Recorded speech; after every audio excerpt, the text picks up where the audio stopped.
Hey, folks. Hey, my bad.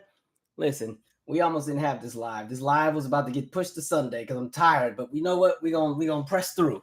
All right. So I do apologize. I don't like being late, but yeah, it's been a week. It has been a week. But no complaints. Anyway, let me get in a few shout outs real quick and then we'll just jump right into it. And now somebody said what he's grabbing his tea. I was. It's already down here though, so I don't have to get up for anything. I still don't like the angle of this camera. We'll make this work. This will work. All right, let me just set myself up here. I was trying to get a few things together. All right, microphone's gonna move a bit. Sorry, y'all just gotta bear with me while we do this. Y'all know this the living room special, so we're real comfortable here. All right, so anyway, let me get in a few hellos real quick. What up, Soul Flow? What up? Somebody said, Jose, why is the Florida A&M scandal not listed? We're gonna talk about it. I just didn't put it in the title. Because then I would have had to put Howard in there too.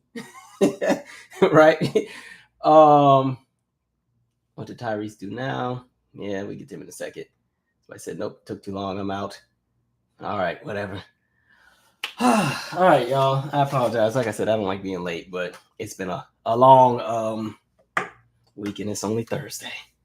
Man. And now I feel like I need to turn my AC on, but it's okay. I'm like hot now. I was moving too fast. Okay. Few quick announcements. Last session of the book club for the Heaven and Earth grocery store will be on June 10th at 9 p.m. We are closing the book out, starting with chapter 19 and finishing off the rest of the book. So for those who are interested, that will be on June 10th, not Juneteenth, but June 10th. All right. So that's that. What up, Tommy? What up, EB918? What up, Harold? What up, Alan? Hopefully you all had a nice Mother's Day. Mine, I didn't go visit my mother because she's in another state, but she had a great time from what I understand. I sent all the aunts cards and all that kind of stuff and spent some time at my godmom's house, so that was nice. So much going on. I'm going to try to give people a minute to get on since we were a little delayed here. But yeah, lots of different things happening in the world. Lots of foolery. Some things to laugh at, some things that are a little strange. So we're going to start off light and work our way into the heavy stuff. Side note, I will say this. I know for Mother's Day, some people were planning to go to that Anita Baker show, right? I saw that was the Anita Baker show in Atlanta, and she postponed last minute, but like last minute to the point where people were already at the venue. All I'll say is y'all didn't have to call the lady bald headed. I was like, now y'all, let's not go too far with it. I was like, why y'all call the lady bald headed? Like, I don't know if y'all saw the video that kept going viral with the lady, but I was like, man. Okay, y'all get a little disrespectful with it, but I get it. There's nothing worse than like wanting to go to a show or being excited about a show and you're there and then it gets canceled as you're at that's the worst feeling. Like it's different when a show is canceled a day or two before or, a bunch of hours before. But when we done paid for parking, we have driven, we probably done arranged dinner and ate and got outfits, and that was Mother's Day. So it was everybody's aunties and grandmas and folks with bad knees trying to get up the stairs and stuff to get to that venue, and then they go through all that to be turned around at the door. Oh, I know people were hot, right? But I will say, I've seen Anita before. She gave a good show when I went. I think I told y'all I went last year. Me and my good friend, we saw her in Baltimore. Now, the only thing that made me laugh, because that was around the time all the Babyface stuff was happening. I think we were the first show after the drama, because Babyface came back, right? So he still opened my show, and then I think they fought some more, and then he was off that ticket. But I just remember when Anita came out, she had like this 5-minute intro. She was doing Same Old Love, but it was just the band playing for like 5 minutes, and she just kept waving and waving and waving and thank you. And I was like, okay, all right, let's get to it. And so I'm just waiting for the flashback to jump out. And we were there for a good minute. It was a nice show. She sounded good. Then I told y'all they started fighting in the balcony. I said, who fights at an Anita Baker show? Like, this is not even that kind of, these are love songs. like, these are happy songs. Even Anita has I apologize. So whatever y'all beefing about, you need to use your words and apologize and keep it moving. But yeah, I don't know. Hopefully she's well, because I haven't heard any statements or anything. No telling. Hopefully she's well. Some people were like, no, she's just flaky because she was at Lettucey's graduation in Boston and she wasn't even in the States. So I don't know. I don't know if it was an issue of promoter versus artist, information not getting out from what I understand, this was a rescheduled show. So that's probably like the double dagger, like it was already a canceled show and they rescheduled, and then you still going. It wasn't there. Like reminds me of my fave, whose birthday is today. I'll come back to her later on, but it reminds me of when my fave had to postpone that tour to have that baby after I had waited for like 17 months for my show. The rage. Oh, Lord.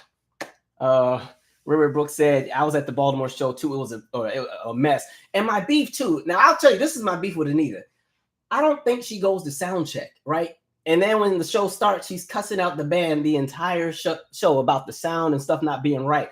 And here's the thing with sound check. Like you do the sound check so you can make sure all the mics are at the right levels, you know, that your background singers' mics aren't too loud and not overpowering you, all the band instruments, everything is right. And so like the show, the sound was perfectly fine. All of Babyface's set sounded great.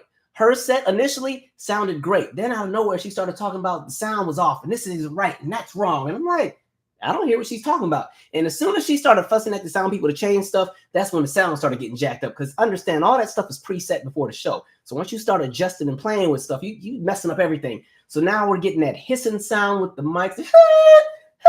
I'm like, all right, Anita. And every time she gave them some new direction on what they needed to do, it's the treble and the mic. It's the treble. They changed the treble.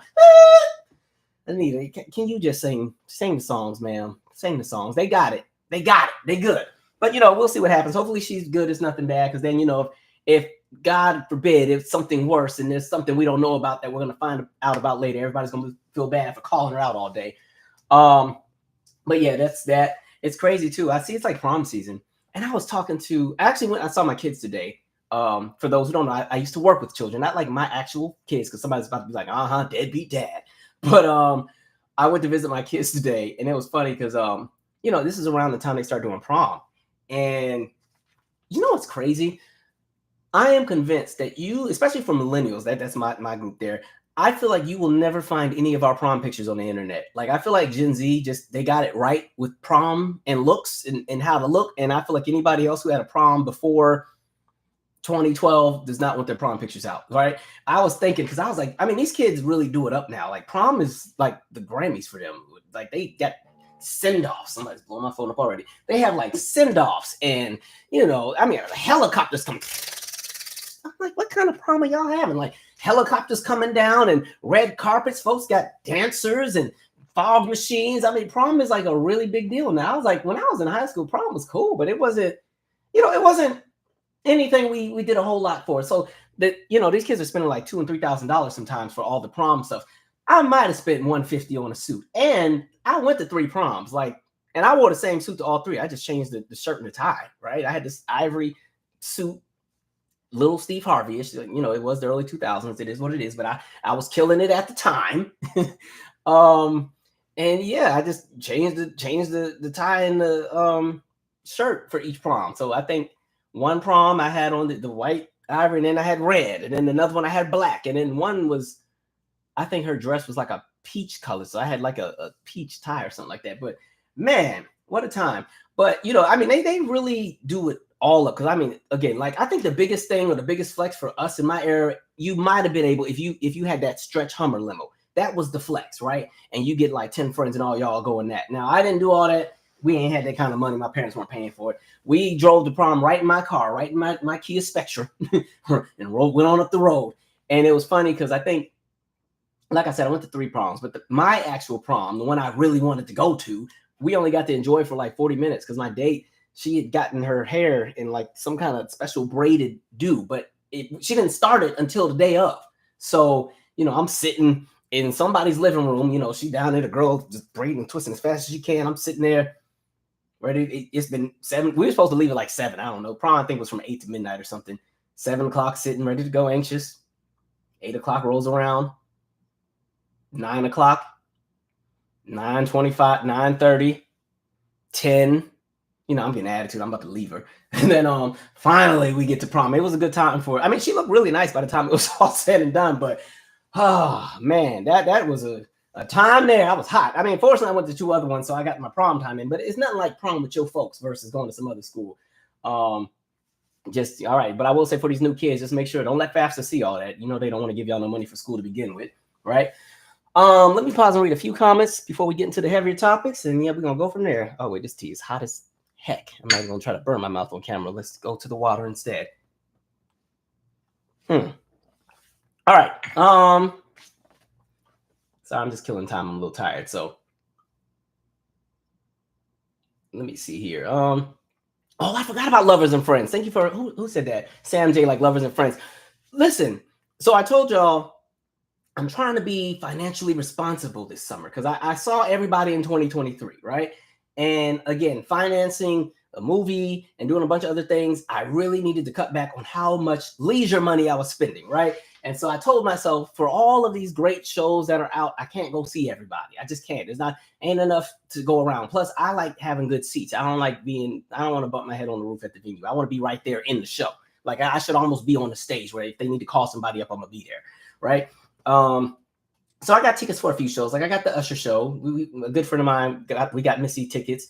You know, of course, even though I just saw Janet, every time she comes, I'm going to always see her. So, you know, I got a Janet ticket, but that's it. Then my good friend was like, yo, we should do Lovers and Friends. And I was like, you know what? And I really was thinking about this. Mind you, this is the day before. And I was like, but you know, the thing is sold out from what I remember. Because we were thinking like, if we just do Lovers and Friends, we could just see everybody. Because, you know, that ticket they had, where's my phone? They had everybody and their mom on this bill. Like this would have been a great show if they would have been able to pull it off. Let me see if I can find this thing real quick because I had it saved in here because I was fussing with somebody about this the other day. But I mean, I'm not going to read every artist because we'll be here all day, but I'll just read the artist that would have had my interest at least. If I can find it. Come on, where's it at? But anyway, the friend of mine had hit me up. And so we're debating about whether or not we should go or if we should like, you know, just chill on that.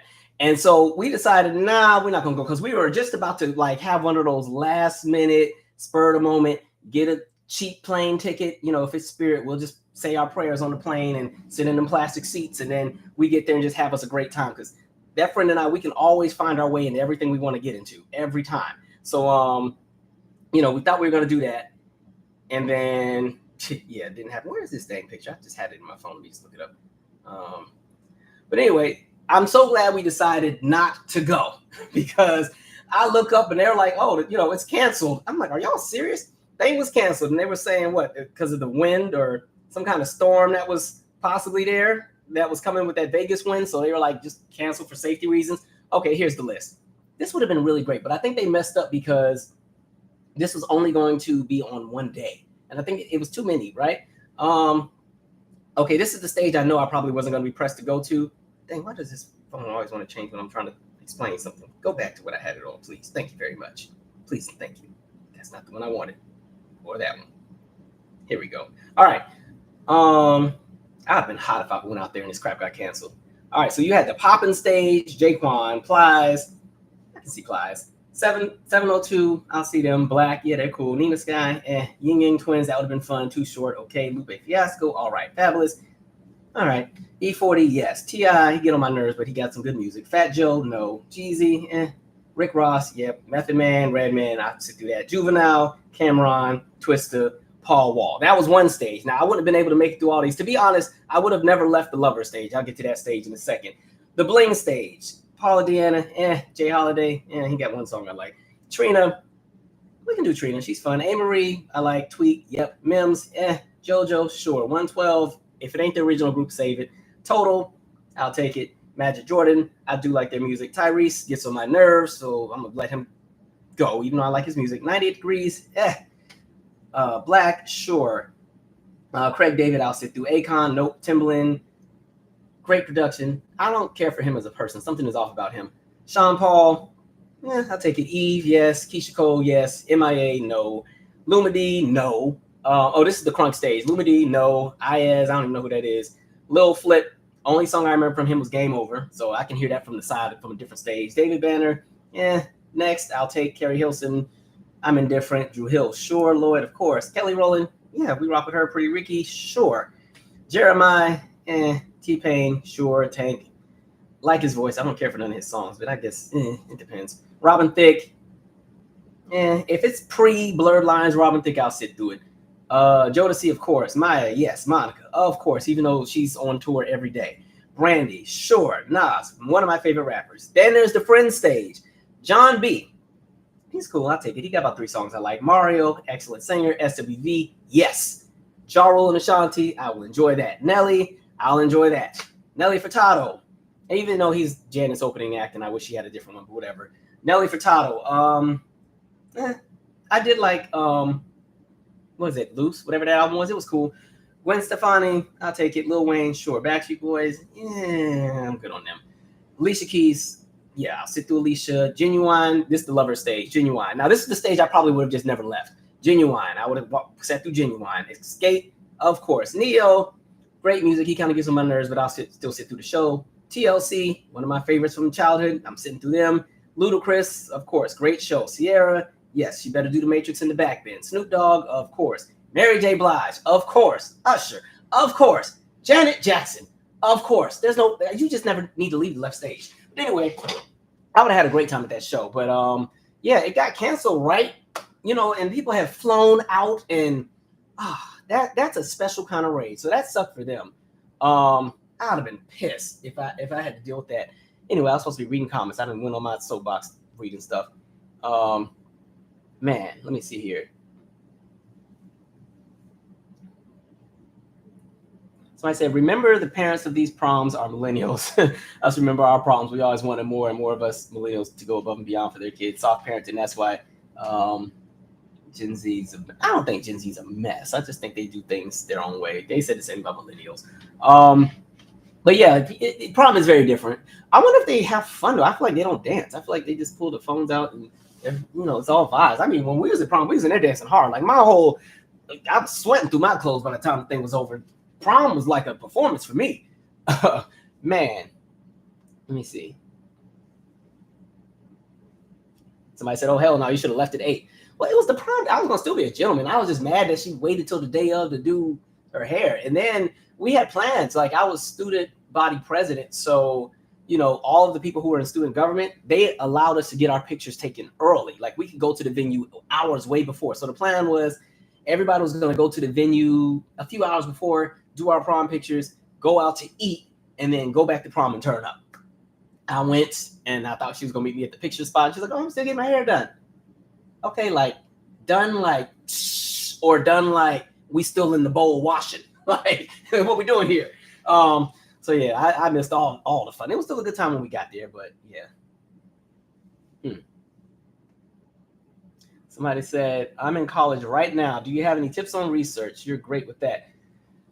The hardest thing is just starting. Like I am a horrible procrastinator. When I was in college, I still did well, but I think the tools I learned at Howard didn't kick in until after I got out of Howard. Like if you went to school with me in undergrad, you probably were like, yeah, he was not the student you wanted on the group project. It was depending on what course it was in. Like yeah, I wasn't a bad student. I don't know. I was a little distracted. And there were so many things I wanted to do outside of sitting in a classroom. But no, I think the hardest thing is just starting, But for me, I had different playlists. You put that playlist on, and then I'm locked in the zone. But I had to literally just turn my phone off and not be distracted in order to get stuff done. And I think because by the time I started taking the classes for my major, a lot of it wasn't something that required you to do a lot of rigorous studying. It was more so just working on your craft when it comes to presenting information or sharing or writing or, putting together events and stuff like that. So, I wasn't in there trying to study physiology and anatomy all day. So it was a little different for me. But yeah, stick it out, find you a good study partner or somebody who's accountable. Go from there. Sam J said there was barely any wind in Vegas. I can believe it. Somebody said 98 degrees, LOL. Yeah, they're cool. I just wouldn't see them for lovers and friends. I like the song they had, I Do. Remember that? That was cool. And what's the song when they were singing in Spanish? They Give Me Just One Night. On a noche. I just like that, but that's it. Let's see. What up, Order of the Bees? Exactly, Harold. Why was this festival one night, though? The planning was already sloppy. It should have been a 2 or 3 night type of thing, which I thought, too, because I just can't see all of those acts getting into their proper time slots and it being a smooth night. Because we went over like 30 different acts, probably way more than that. And I feel like, yeah, that could have been a really great festival if it was spread out over 2 or 3 days, right? I think that's why Essence Festival works when they have a good year, right? You have 2 or 3 days. They have the big venue. They used to do the lounge sets. You had multiple stages and stuff, but trying to put all the people in one day, and then you might want to see everybody. You know, like imagine if, you know, I don't know, it's you just went on whatever stage was somewhere on the other side of the parking lot. You just got through, you know, the Jaquan set, all 10 minutes of his songs, and now you're trying to get past 3 other stages to get over there to SWV, but you got to get through that crowd, and by the time you get to the SWV section, you missed their whole set, but you forgot that Maya was at another set the other way, so now you got to go back this way, and you're trying to squeeze through, but they only gave Maya 20 minutes or whatever, and by the time you get to Maya, because they're still delayed and everybody's been late, A. Marie's still on the stage. Like, it just, yeah, that sounded a little chaotic, but oh well.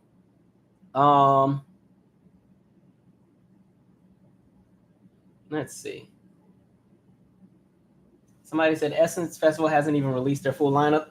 I don't know what's going on. Their lineup doesn't sound too eventful to me. I don't know if it's because Lovers and Friends took everybody, but if Essence is smart, y'all need to call up everybody who was on the Lovers and Friends roster and call them on over to do Essence. The only names I've seen on Essence as far as headliners was the whole, like, what is that? Cash Money. I just seen Cash Money and Janet. And no disrespect to Janet, but Janet just did Essence like 2 years ago. And she did it again in 2018. And she's on tour. So it's kind of like, as wonderful as she is, y'all know she's my favorite. I'm sure, I mean, it's cool to have her, but I don't know. I don't know if the well has gone dry and because everybody's on tour, it was just hard for them to get folks. But, you know, I guess to be fair, Mary J used to like close Essence every year. So maybe they just want to do that where they start having a familiar face every year. But right now, the only 2 headliners I saw for Essence were Janet and the whole Cash Money anniversary thing. Nice, but I already got Janet tickets, so I wouldn't fly to Essence to see the same show. Okay, anyway, presidential debate. They have agreed to debate on June 27th and September 10th. My question is, do we really need a presidential debate between Joe and Trump? I feel like at this point in the United States, people know who it is that they want to support or not support, right? I'm not convinced that there are undecided voters right now at all. I think everybody kind of knows where they stand. We've had 4 years of Trump. We've had almost 4 years of Biden. I think people know exactly what they're getting out of either or.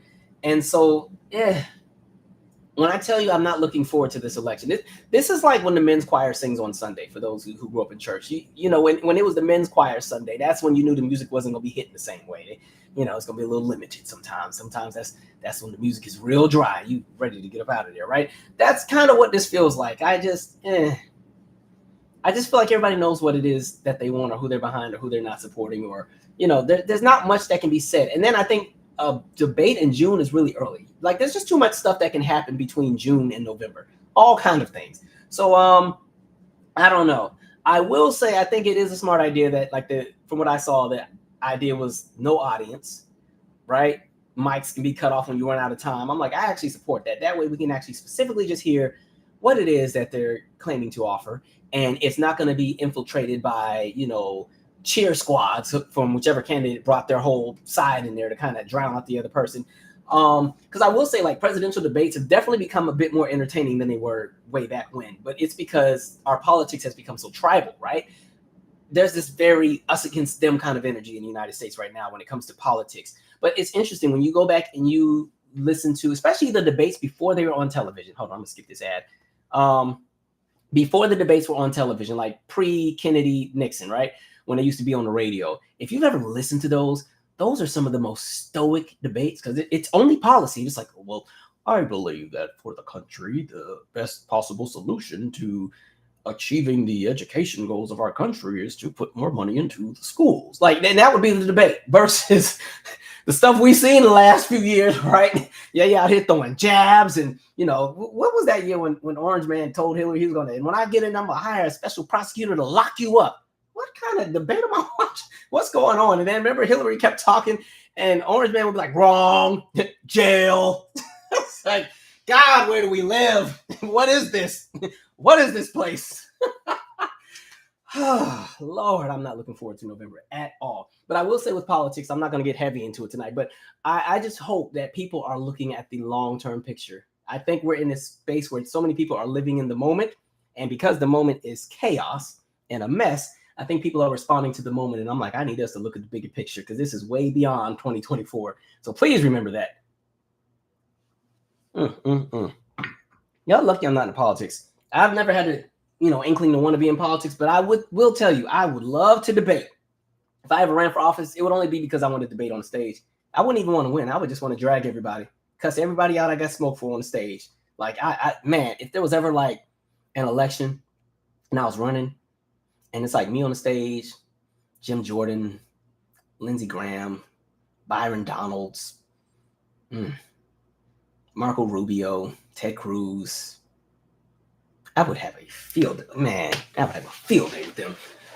Anyway, that's another day, but another day, another time. Let me see here. Okay, I did want to talk about this one.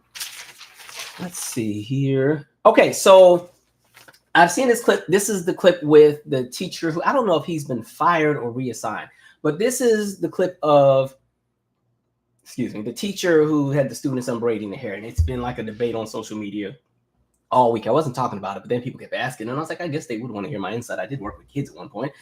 I'll say this. So I saw the clip. I've seen some of the responses he had and a few other things. I will say, well, one, his experience and mine are very different because I wasn't a teacher. I ran an after-school program, right? I got the kids after they had to sit down for 8 hours, right? So that's one. And then two, I had the same cohort of kids for that 11 years I was with them, right? I had the same cohort. So that mine grew up with me. But even with all that, I say all that still say, for my experience, there were still boundaries that were set, right? Because I still had to establish who was the adult in the room. And I say that only because it's such a slippery slope with kids, right? Anything can be said, anything can be thrown out there. You don't want to be on the receiving end of that. So you have to really ensure that you create an environment where there is no room for any kind of chaos or anything to kind of jump out there, right? Even when you mean well. And in my experience, when I started, I was a brand new 23. Like, I got hired, I interviewed on my 23rd birthday, and I started like a week and a half, maybe 2 weeks later, right? And so the challenge I ran into coming in was, for my teenagers at that time that were 16, 17, 18, they didn't see me. And then, mind you, I ain't trying to sound like that person, but I've always looked a little younger than my actual age. It's always funny when I read comments and people are like, young man, young man, young man. I'm like, I'm young, but I ain't that young, right? But anyway, I said all that to say, but anyway, a lot of the teenagers at that time, they didn't look at me as an adult. They didn't quite look at me as a peer, but they kind of looked at me like the older cousin or the older sibling, right? Just because we were so close in age. Because again, we were listening to the same music. We probably watched the same shows, similar fashion sense, similar lingo, and everything else like that. Just because I was so young at the time and they were not too far off in age from me, you still had to kind of establish, that authoritative disposition. It's not about you turning into Miss Trunchbull and, or Principal Skinner from The Simpsons, but you still had to establish an element of order in that space that you're in, right? And even with me, having a life outside of work, there were certain things I just didn't do. So like if I was going to go out for drinks after work, I was never going to go out for drinks in the neighborhood where I worked, right? Because the last thing you would want is y'all had a great night, you and your friends, y'all then did shots. I'm too old for shots now, but you did shots and everything, you hanging out somebody's window, throwing up. That's the last thing you want to do is do all that. And then you see somebody from the center and Mr. Michael, like, oh, hey, what's up? Like, yo, I saw Mr. Michael drunk yesterday. So like anytime I wanted to go and be ratchet and turn up, I did it way on the other side of town, right? I went on the other side of DC.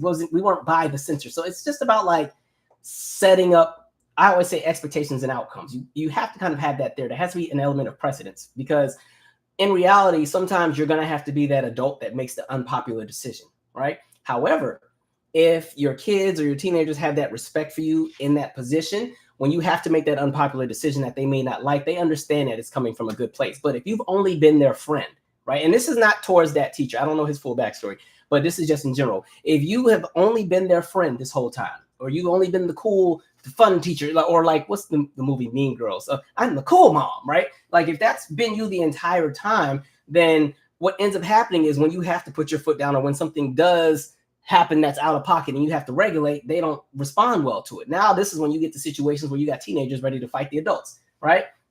And so understanding that when you already have a precedent set, when you have to make that unpopular decision, there's already an understanding. Yeah, they're going to be mad, but they'll get over it and they'll be just fine, right? And I always used to have to say that to like people that were new that came in, because you always get the people who wanted to be the kids' friends or the teenagers' friends, right? They're, yeah, I let them cuss because all the teens cuss. Yes, I cuss like a sailor, so do my teens. But they knew when we were in the building, there's an established precedent that is set, right? There's an expectation to respect the work that we do, because the idea of letting that become the culture, like, well, teenagers cuss, so let them cuss. Yes, but then here's the thing. If that becomes the culture, it's just your luck the CEO of the company comes to visit that day, and the kids don't know who that person is, because a lot of times the CEOs, you never see them until it's time for the photo ops or anything else like that. You know, it'll be just your luck the CEO or some important person comes, and they're in front of the building cussing up a storm, talking about Lord knows what, something they saw on World Star in the shade room, right? Now you're pissed off because they done embarrassed you. So again, having that precedent set, I think just makes things a lot easier. So even with mine, there were certain boundaries they just never got, like social media. They couldn't add me on social media. They couldn't have my number. Now that could change after they graduate high school. They want to keep up with me when they're in college. Like I have a whole group text with a lot of my kids that are in college now, right? You know, that all of that's fine. But like they didn't have my phone number. They didn't have me on social media, and I didn't post them on social media. For as long as I've had this YouTube channel, I've pretty much been working with kids at the same time. You guys have never seen my kids, right? You may have seen, maybe if you follow me on Instagram, you might have seen a post here and there if there was something we were celebrating, like, you know, a kid won a national competition, or, you know, when we got to meet Obama or something like that. You might see those moments, but the idea of like everyday shenanigans with the kids, you didn't really see that, especially not on this channel, because it was also an idea of protecting them too. Because we do have heavy conversations here, we do talk politics, we do talk race.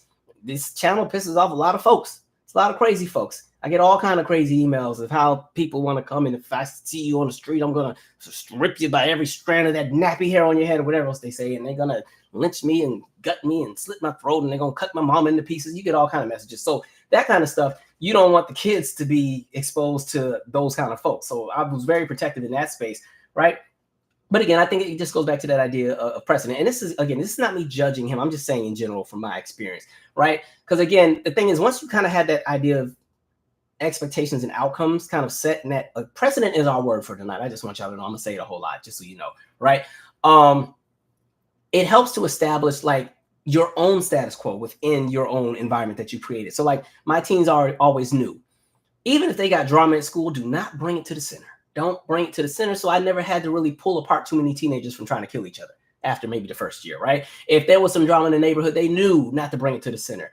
If I just happened to be in the neighborhood on the weekend, just because I'm going to visit, I had some family that lived in the neighborhood that I worked in, you know, I'm going to visit relatives. If they saw my car and they was out there cutting up, they just knew to straighten up, at least until they saw my car leave the neighborhood. Like, oh, dang, Mr. Michael's here. All right, everybody act right. You know, act like you got some sense. If they brought friends or something over, they knew to tell their friends, don't come over here doing too much. You know, there's just certain things. They knew, don't come in there smelling like weed, because if I smell it, I'm going to just send you back home.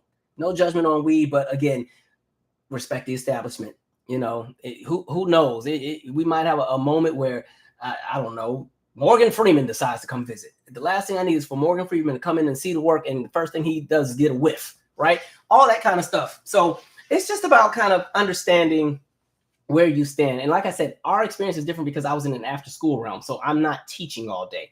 Everything I'm doing is more so like extracurricular, skill building, helping them with things that might be academically related, but it might be sports, it might be something in the arts, it might be all kind of different things. And so, yeah, I think it also depends on just the kind of relationship you have established with the kids and their families and their parents. Like, again, I was there for so long that every parent knew me very well, right? Every parent had access to me, knew my phone number, knew whatever was going on. You know, when my father died and everything, it's like parents throw you like a big welcome back party. Like, it's that kind of stuff. But, you know, it just varies. Like, even one thing I used to always do, even if it was my mom's birthday, I used to, like, this is where it comes back to that conversation of like relationships and stuff like that. If it was my mom's birthday, what I used to always do is I would call her at work, but I'll always wait till I had all the kids in the room and we were doing like announcements or something. And then, you know, when she'd be like, hello, and then I'm like, 1, 2, 3, and then they'd all start singing happy birthday or something like that. Stuff like that is cool. But I don't know if I would have kids playing in my hair, right? I'm just thinking, like, even as a kid when I was in school, like, we weren't even allowed behind the teacher's desk, right? But to each his own. Again, things have changed. Teachers are a lot younger too. You know, when I was that age, all our teachers were old. It's a bunch of old, mean folks, especially that Mr. Robert Shaw I used to have. That mean old man, just grouchy. Just, yeah, it was almost like he was ready to go on to glory, and he was pissed that he was still here. He was just mean. Mind you, he was the 3rd grade teacher. I'm like, y'all might want to put somebody nicer with the little kids. Like, that was one mean old man. Even the way he wrote on the board was mean. Like, the chalk used to just be sharp. Like, that chalk would just scrape the board. You know, like when those certain sounds like scrape your teeth, like, that or irritate your teeth, same thing. right? But anyway, so that's kind of where I stand on that. I'm gonna take a break and read some comments here, and then yeah, we're gonna keep going from there.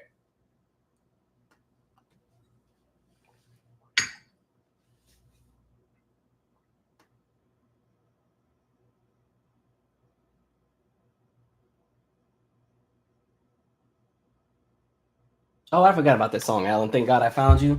The Mariah song with Joe. I like the remix a little bit more, but yeah. Let's see. Sam J, isn't it the 30th anniversary? It is for Essence. I thought Essence would have did a little bigger. I thought they were gonna like. I just knew they had a Destiny's Child reunion in the works, or like in vogue with the original four. Maybe even add Rona in the mix, or something. Or maybe you got Boys to Men and it's all four. You done been able to get what's his name back in there or something. I don't know.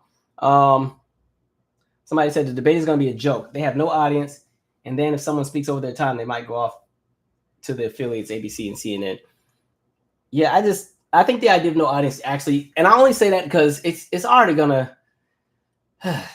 One, Orange Man is already quicker on his feet than Joe. Joe is a little bit more delayed.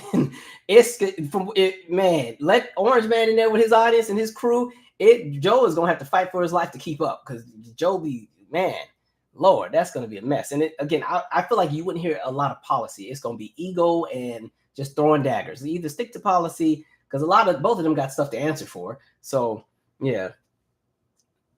Sam J said, yeah, Project 25 is insane. Exactly. We're getting to that too.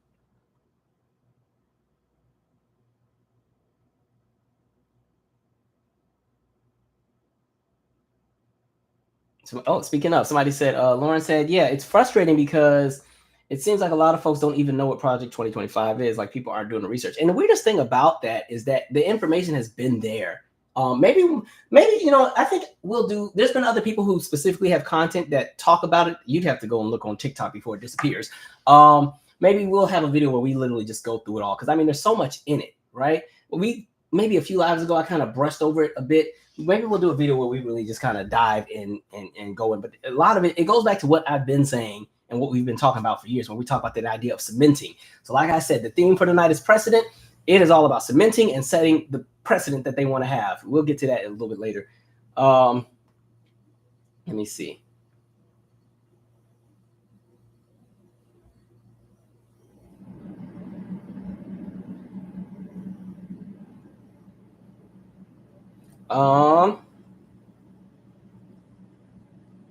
Did I see this? Did y'all see the video of him acting like the perverted emo with the shirt? I don't know who that's about.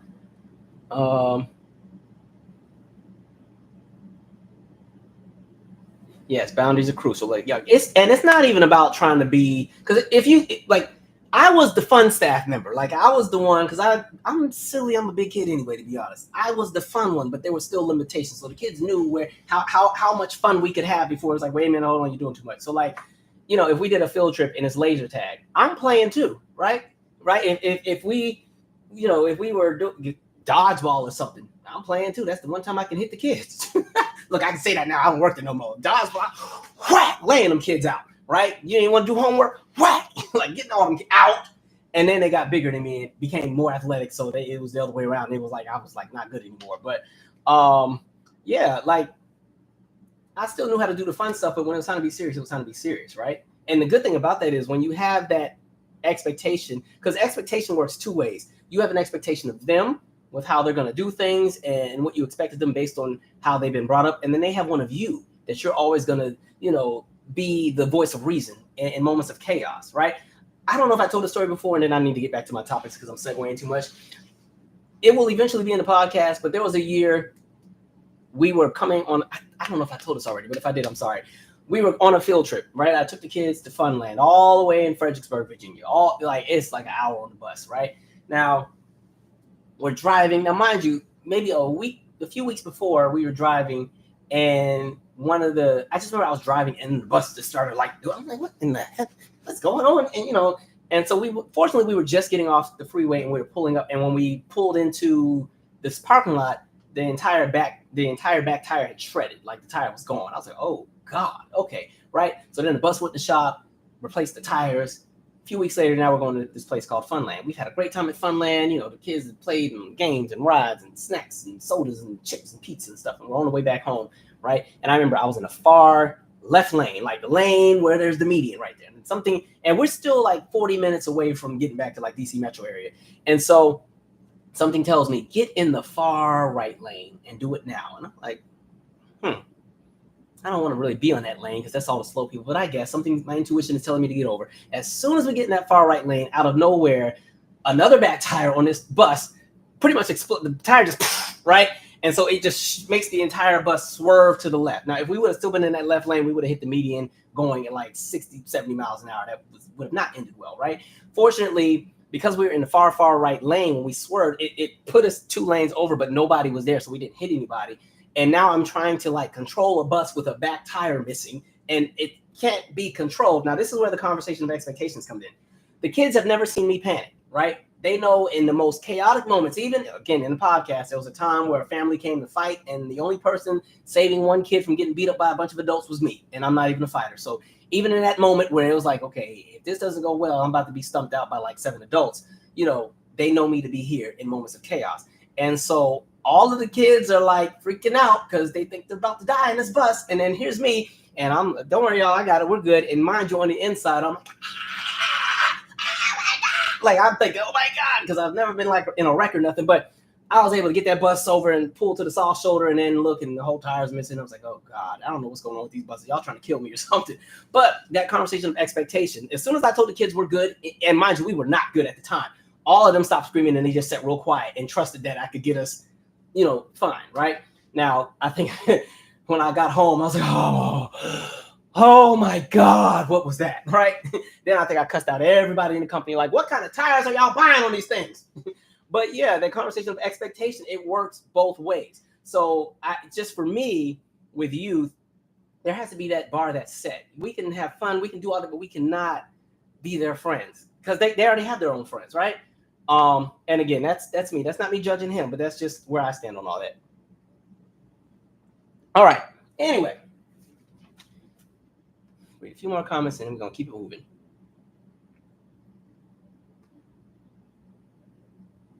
Let's see. What up, Manny Castillo?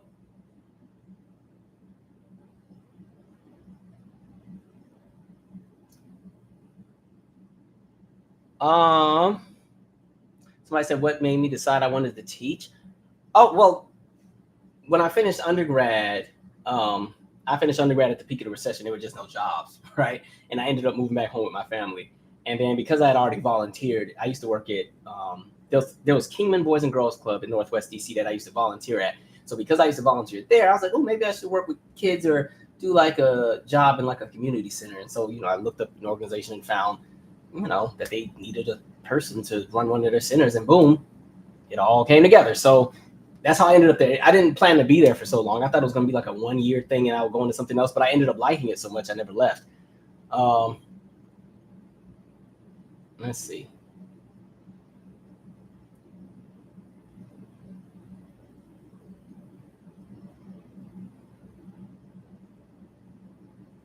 Why did I leave Seattle? Well, I left Seattle because I ended up coming. Well, I moved on this side for undergrad. Then I went back to Washington State and then came back here for the job with the kids. And then I've just been here ever since.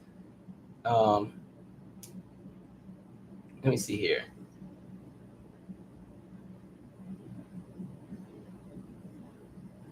You know, the Lord was on my side that day. I agree, Sean Frazier, because whew.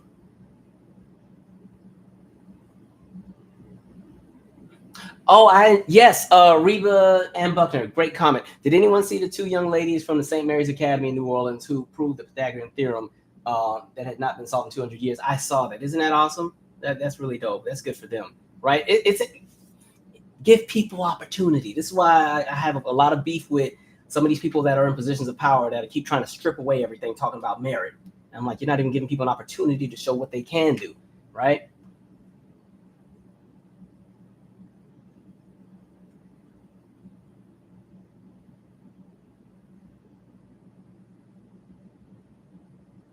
And it says, okay, so they weren't to solve the Pythagorean theorem, but thank you, JR DO3 for clearing that up. But they were the first to come up with a solution using only trigonometry. Like, that's really cool. It's good for them. Good for them. You love to see it. You love to see it. Okay. All right. Sorry, we got to get a little dark here. Daniel Perry. Let's go to the article, and then we're about to shift gears here. Y'all about to see the side of me that people be running from, so come out a little bit. So Daniel Perry, right now, remember how I said, or I've been saying, people are working to cement things and, again, set precedent or maintain that kind of status quo. The next few stories all link together, right? So we're going to start with Daniel Perry, right? Governor Abbott pardons Daniel Perry, who was convicted of killing a Black Lives Matter protester. By the way, I do want to say this. I wish when it comes to the police brutality protests, they would stop calling everything Black Lives Matter protests, because in reality, people have been protesting police violence long before Black Lives Matter was a thing. And my beef is because Black Lives Matter already has enough smoke with where the money has gone and a few other things in that conversation, even the name Black Lives Matter kind of waters down or somewhat takes credibility sometimes away from these different movements. So everything is, you know, when people go out in the streets because they're pissed off about police brutality, the first thing on their mind is not Black Lives Matter. They're pissed off because there's a system that is still working against certain folks, but working with others. Black Lives Matter is a group that helps to combat that, but they are not the only voice in that movement. That's all I'm going to say to that. But anyway, getting to my point. Daniel Perry, who was convicted of murder for fatally shooting a demonstrator during a Black Lives Matter protest in 2020, has been pardoned. The former Army sergeant, who had been sentenced to 25 years in prison for killing Garrett Foster in downtown Austin in July 2020, after his conviction, Governor Greg Abbott vowed to pardon him. Take note of that. Vowed to pardon him right away, right? The Texas Board of Pardons and Parole said Thursday it voted unanimously in favor of a pardon, clearing the way for the governor to issue one. Texas has one of the strongest stand your ground laws of self-defense that cannot be nullified by a jury or a progressive district attorney, Abbott said, taking a swipe at Travis County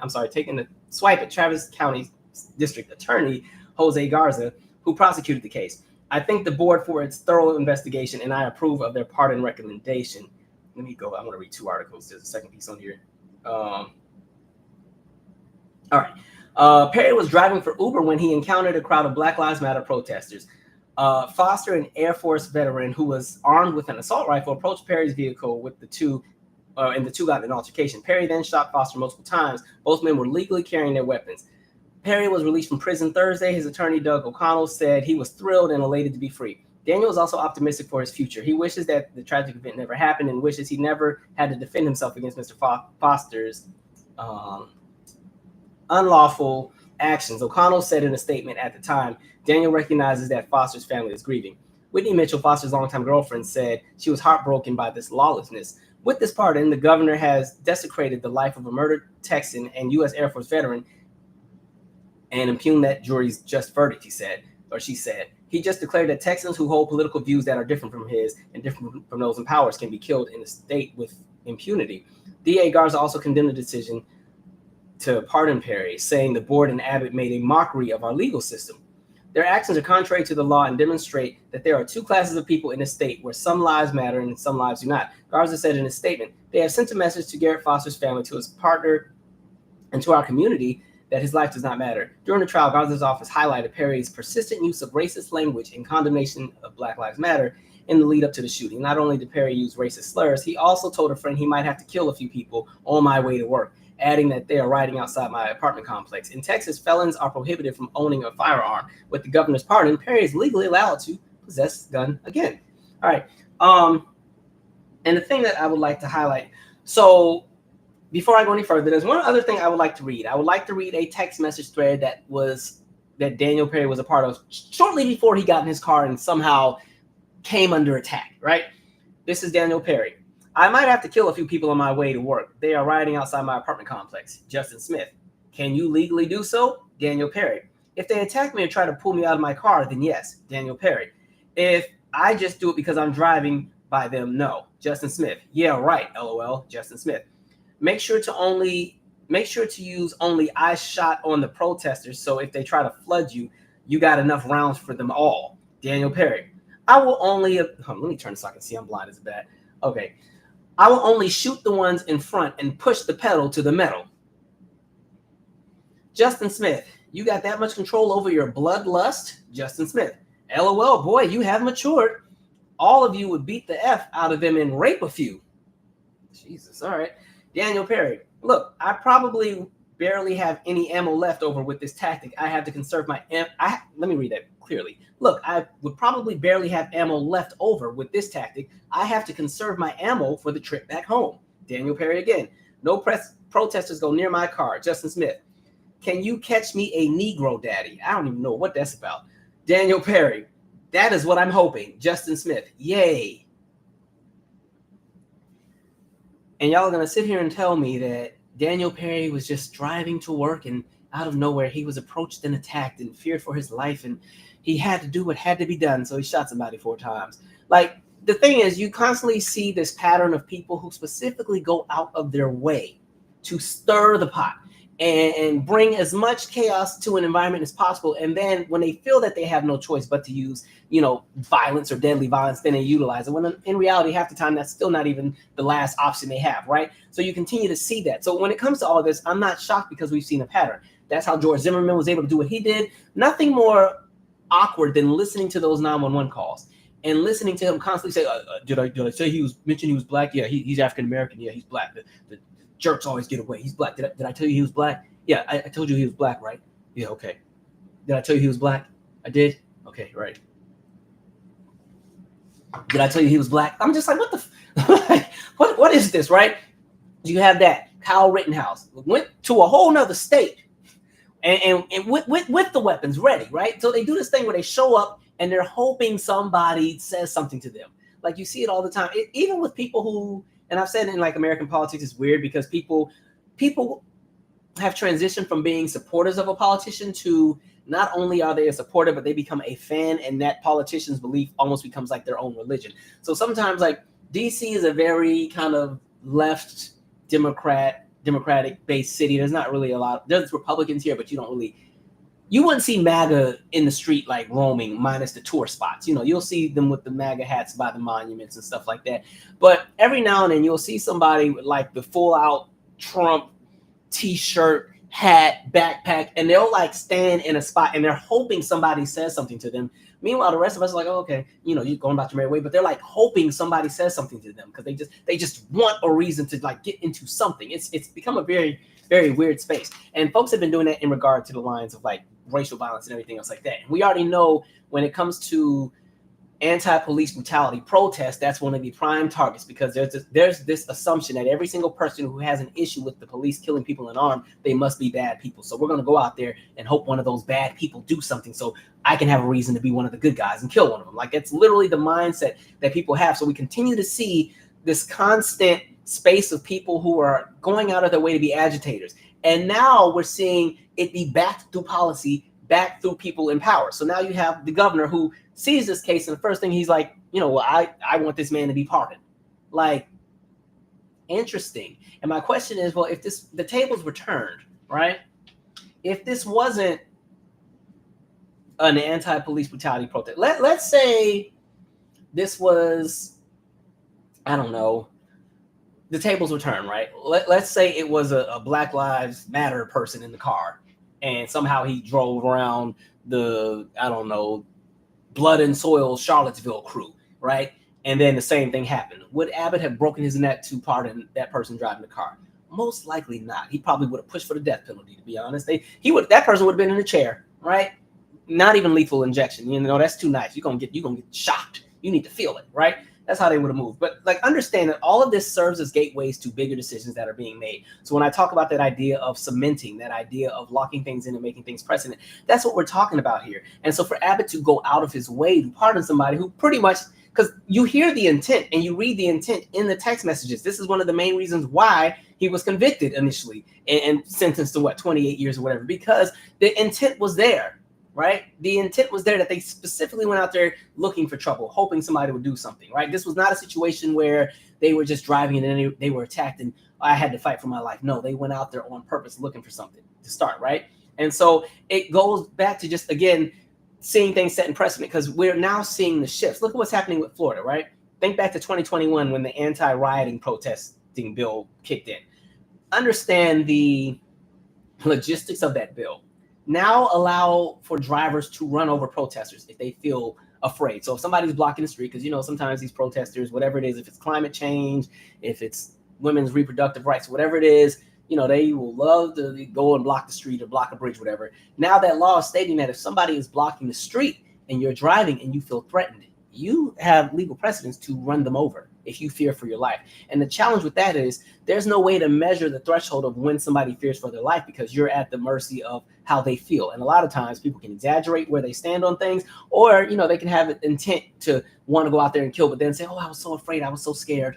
You know, I was so afraid in my Ford F-350 heavy duty pickup truck. I was so afraid of that random 120-pound climate change protester that was sitting with an elephant hat on. I was so scared. I was so scared. I had to run him over and his friends. Like, that's kind of where we're at. And then with that law, 3 or more people count as a riot.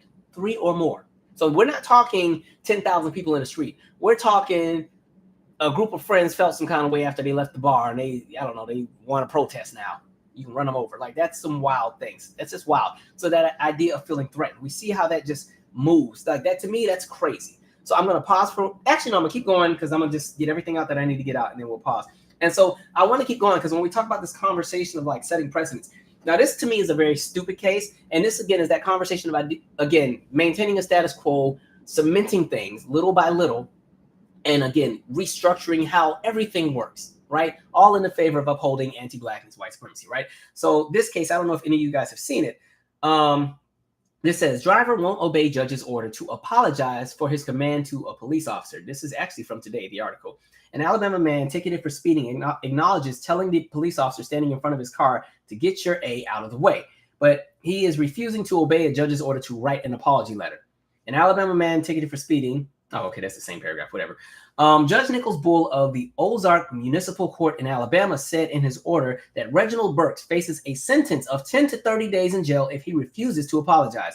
Burks, who lives in Skipperville, Alabama, has already paid more than $200 to resolve the speeding ticket. He expects to be jailed after the next hearing on June 4th.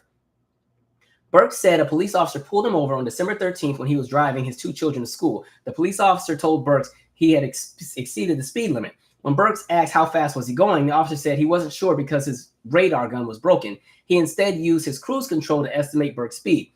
I told him he was full of crap because there was no way he clocked my speed by cruise control, Burks told AL.com. Burks said the officer stood in front of Burks' car after issuing him a speeding ticket. He was standing there and wouldn't move. Burks told NBC News he asked the officer politely at least twice to get out of the way, but the officer told Burks to go around him. In the NBC News article, Burks said he told the officer, get your ass out of the way so I can take my kids to school. That's why y'all underpaid because y'all act dumb, right? That's the line right there that pissed off the officer. Burks' lawyer, David Harrison, said Bull's order violates Burks' rights to free speech under the First Amendment. He also told NBC News that the system is not equal for African-American and white people. Burks is black, the officer and Bull are white. Jenny Carroll, a professor at the University of Alabama School of Law, told NBC News that the word ass is not an obscenity as defined by the Federal Communications Commission. Just don't piss anybody off during the Super Bowl and you won't have to deal with the FCC. The charge offense was the speeding, not anything to do with the profanity, Carroll told NBC News. So not only is the judge punishing a crime for which the individual is not charged, but beyond that, I think you would be hard-pressed to find a person who would say 30 days seems like an appropriate sentence in jail for somebody who uttered the word ASS in frustration. Burks told NBC News that if anyone deserves an apology, it's him and his children because they got a tardy in school, he explained. So again, this idea of setting precedents, right? Now, in that moment, that's all ego of the officer, right? You're pissed off because the person decided not to kiss your behind. And so the idea of the judge saying, well, you need to apologize, you're going to sit in jail. Like, again, we're now at a space where laws aren't even making sense. The enforcement of the laws are barely even logical, right?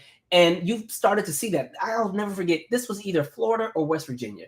But there was a case where it was a husband and wife, and he was like a Ike Turner type thing. He then beat the wife up a handful of times, and it was a hearing for like restraining order.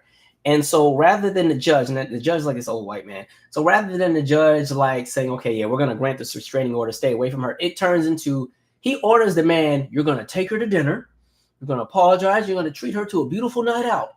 And that was the sentence. And I said, now, if she ends up dead tomorrow, we know why. Like just the wildness of just how anything goes right now, depending on which side of the argument you're on. That's kind of like where we're living. Like, it's almost like anything goes, right?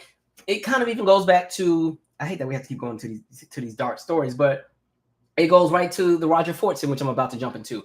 But how you're just seeing the laws be manipulated and twisted to fit specific narratives for different movements that want to take place, right? And the movement right now is, again, resetting precedent. Again, maintaining that status quo. There is a fear within this country, especially among white men. I don't know what their issue is, but especially among white men, the fear of other groups of people having any opportunity or having a leg up, plus the conversation of the population demographic shifting, and at some point, white folks are going to be the minority. I think this is why you're seeing all of the sudden urge to really fight against women's reproductive rights, because again, the white population is not dying, but it's not growing as fast as others.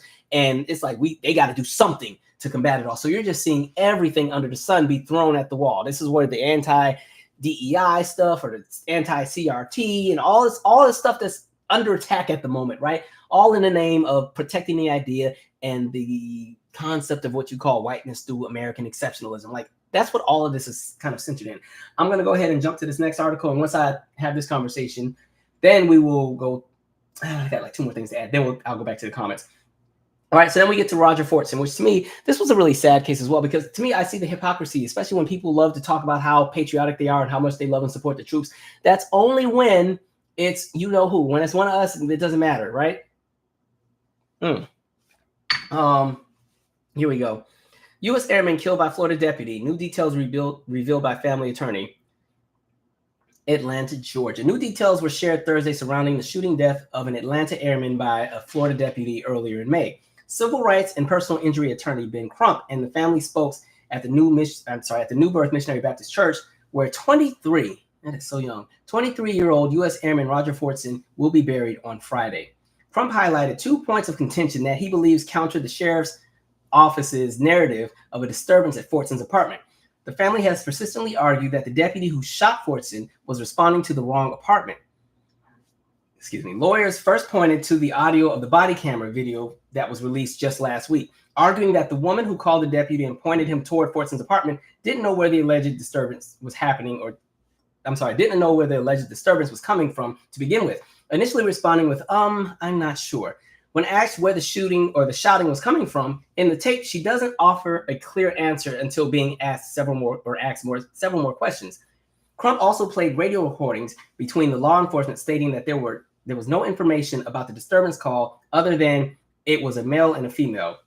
And it's all fourth-party information through the front desk in the leasing office.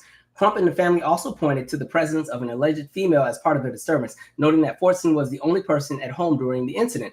Finally, lawyers pointed to a screenshot from the body cam video showing Fortson with his gun down by his side, and made a point to argue that the deputy did not give Fortson a command to drop the weapon before opening fire on him 6 times. The speech was also concluded with more heartbreaking testimony from Fortson's family, most of them fighting back tears while searching for words to describe someone so central to all of their lives. Fortson's father referred to the young airman as a good man, talking about a recent conversation the two had about wanting to spend more time together. Taking a deep breath, he noted, "I figured he'd be burying me." 2 of Fortson's sisters then spoke. His oldest recounted FaceTimes with her older brother and his dog, who could be seen by his side during the footage of the shooting. Family was the most important thing to him, she said, noting how she could call him for anything, and even shared how proud he was of Atlanta and being able to call it home. Fortson's little sister talked of the trips to the theme parks with her brother and his willingness to lend a hand when a time of need arose in the family. "We may not have had food, but he would always come around to see if we needed anything," she stated, tears streaming down her face. "I just missed my brother." Others who spoke included Fortson's uncle, struck with disbelief, and his 2 nieces, themselves in tears, crying, "I just want justice for him." Finally, Fortson's mother gave a passionate rebuke to what she sees as a false narrative about her son, noting, "I don't remember Roger killing a spider." She even took to task the Okaloosa County Sheriff, telling him, "You can come to the funeral when you get justice." She did remain thankful, though, for the presence of the military throughout the mourning process, describing them as present. "They're walking with me. They're talking with me."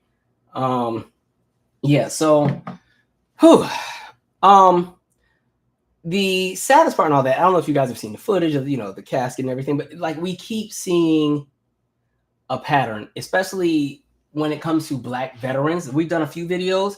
I'm going to reference one of the videos I did a while back. Blinding of Isaac Woodard. That's the name. When you get a chance, go back to the video I did. There was a video where, again, this is another situation where there's a Black veteran or military person at the gas station, and the police officer pulls him over and gives him the super, super hard time. But in that video, I talk about the blinding of Isaac Woodard, right? Now, Isaac Woodard was a military vet that had just returned from war. This is 1940s. He's on the bus. I don't remember if he had to use the bathroom or something, but long story short, he and the bus driver have words, right? So the bus driver feels some kind of way and, makes a call. This is the 40s. You know who they go and call. The bus driver was white. He was black. By the time this is all said and done, just know that Isaac Woodard was blind. And I'm going to leave it at that. You guys can kind of either go look up Isaac Woodard or kind of look at the details of what happened. But just know there has been a constant pattern with what you see in regard to anti-Black violence, and especially when we talk about the violence at the hands of the police. My thing is this: how is it that it's so easy for people in law enforcement to always have bad intel when it comes to us? Like, you're starting to constantly see situations where there's bad intel or they don't have the right information, but they still go in there, guns drawn, ready. And then the narrative is painted, he had his gun pointed at us. Well, if you busted in his house, because in the initial story that I remember reading, it was, there was a knock on the door. He said, "Who is it?" Nobody says anything. There's another knock on the door. He says, "Who is it?" Nobody says anything. And then, boom, here come the police coming in the house. If he did have his weapon drawn, he thinks somebody's breaking in. This would be very similar to what we saw with the Breonna Taylor situation, where, again, and, pretty much that's a no-knock warrant as far as Breonna Taylor. The police, a lot of them aren't even in uniform, and they bust in this man's house at whatever time, and he's thinking somebody's breaking in. He shoots in self-defense. They shoot at him and kill Breonna Taylor, right? But then what happens? The narrative turns into some random drug dealer had a shootout with the police, and Breonna Taylor was hiding the drug, and it's just all kind of crazy stuff. And we saw what happened with that. We saw how all that was a cover-up. And, man, and this is why I do like having YouTube, because YouTube is a great way to just look at places in time, right? That Breonna Taylor video of mine, when you look at those comments from like 2020, 2021, you're like, whoa, that's how people were thinking? Yes, that's how they were thinking. But this crap it's just wild to me. And again, you constantly see these different things happen, and you see, again, the police be coddled and protected. And of course, they start trying to dig up everything they can find. Well, they were trying to find a record. They couldn't really find much, but you constantly see it. And it's the same narrative. They're going to say he had the gun, he had the weapon drawn.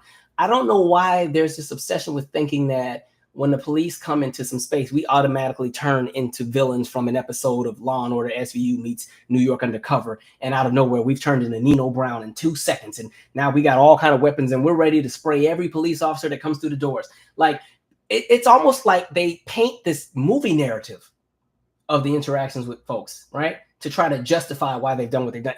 You almost hear the same narrative every time, whether it was Terrence Crusher, Philando Castile, like Tatiana Jefferson, like all these different people, doesn't matter who it is, Mike Brown, it's always a really similar story where the officers were afraid, right? Or Walter Scott, the officers were so afraid, they were so scared, right? And it's just this random, not even random because it's expected, and you just constantly see that same pattern flow, right? It's just like, y'all are just playing in our faces, right? And because we now have so many lunatics in office who, again, are cementing certain things inch by inch, right? Just understand, every time somebody like an Abbott does something like pardon a Daniel Perry, every time Florida makes another crazy law where now you can run over people, every time these states come out with different laws or random, or even North Carolina now, where it'll be illegal to wear a face mask, even if you have a health condition in public, like all these different kind of things. That is all a part of that idea of, again, setting that new precedent of what they want in regard to how they will control the population through the lens of, white nationalism, white supremacy, through the energy and rage of anti-Blackness. That's what all of that is, right? Look at the laws that are being put out there. Going back to, let's pull up Project 2025 while we're at it, just because. Let me see. Let me get some points out of here. But again, the ideas of cementing all of this, and then not even cementing it, but locking it in through policy, and then making some of that policy where you can't even undo it. So even think back to the tax cuts of 2018 that all of us were pissed about because most of us had some really crappy tax returns this year, right? Understand that the craziest part about that tax cut, right? Taxes got raised on middle class, working class, right?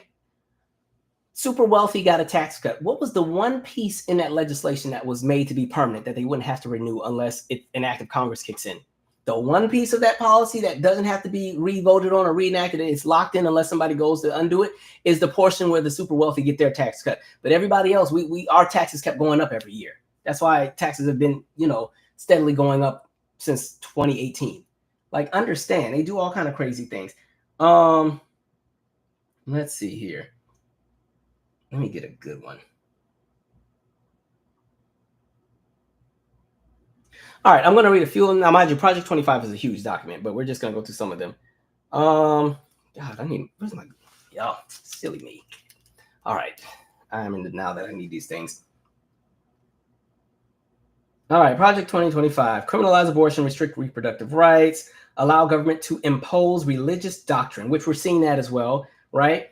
You're even seeing chaplains replace libraries in some states, right? Which is interesting. Understand everybody doesn't believe in the same thing. So trying to force Christian idealism in a country of 335 million people makes no sense because everybody in this country doesn't believe in the same thing. And Christianity, listen, there's some layers and some differences that I've seen amongst the races with who believes in what and how they move on it. Because I've already told you before, I don't believe white evangelicals are Christians. I believe their God is whiteness. Sorry, y'all get as mad as you want, but the way that they move, there's no way you can claim to be so godly, but you support a bunch of nonsense. Get out of here. In legal protections for LGBTQ plus Americans, gut environmental safeguards and clean air water rules. Yeah, that's right. Let's put some more toxins in the air so we can choke, right? And even with the marriage protections for LGBTQ plus Americans, understand, like, if they decide to go and gut all that, you're now ending people's marriages. People who have been married for 20 years or whatever, you're ending and saying their marriage is no longer legal. When a lot of times people, they want that piece of paper because of situations where if there's a medical emergency, somebody's partner has had a stroke, they need those rights and access to the hospital. And if they're not the spouse or immediate family, they can't get in the room. So those kind of things are not being taken into consideration. Rescind civil rights, voting access, and fair elections. We already see that happening. Purge over 50,000 federal workers. Let me see. Replace civil servants with political operatives. Cut programs serving 1 in 4 households. This would impact 330 million Americans. Let me see here. There's the book banning. Yeah, we know about that. This is like the watered down version. This don't even got the good stuff on it. Where's something else? Let's see here. Yeah, we're gonna definitely do a video where we just dive and dissect into this because there's so much that's in here, like, which is just wild to me. And yeah, you're not really hearing about it too much. And the challenge with it is a lot of it is philosophical, right? And I think that's the issue, right? Let me see. Project 2025's director is Paul Dans, who served as the chief of staff for the Office of Personnel Management during the Trump administration. Spencer Sheraton, a former special assistant to Trump, also serves as associate director. Dan, also an editor of the project's guiding document, explains that Project 2025 is built on 4 pillars. A 30-chapter, 920-page book called Mandate for Leadership, The Conservative Promise, which presents a consensus view of how major federal agencies must be governed. Not could be governed or should, but must, right? 2, a personal database to be shared with the president-elect's team, open to public for submissions, an online educational system called Presidential Administration Academy, and a playbook designed for forming agency teams and drafting transition plans to move out upon president's utterance of "So help me God." Like, this is right. They got some stuff they want to change with the census. Again, the idea of pushing Christian nationalism, pretty much gutting anything in regard to climate change. Of course, with the economy, we know how that's going to go. More specifically, it recommends simplifying individual income taxes to just 2 brackets, 115%, 130%, with the latter applying to income above Social Security wage, also getting rid of Social Security, right? Cutting the corporate tax rate to 18% right now. I think it's 39%. Let me see. They want to get rid of the EDA, Economic Development Administration. They want to get rid of the Department of Commerce. They want to gut the FBI. They definitely want to get rid of the EPA. They want to get rid of the Department of Education. Like, child. Yeah, they got a lot going on here. And then they also have expansion of presidential powers, giving the president even more power, right? Let's see here. They would also like to propose reconsideration of the accommodations provided to journalists who are members of the White House press corps, getting rid of universal health care, leaving it to the states and private companies, immigration reform. They're definitely going to do some shifts with that. Law enforcement, giving the police more power to do what it is that they want to do, right? This might piss some people off. Outlawing pornography, right? That's gotta go. That's when people will show up to the polls. What do you mean, right? Watch people show up to vote because of that.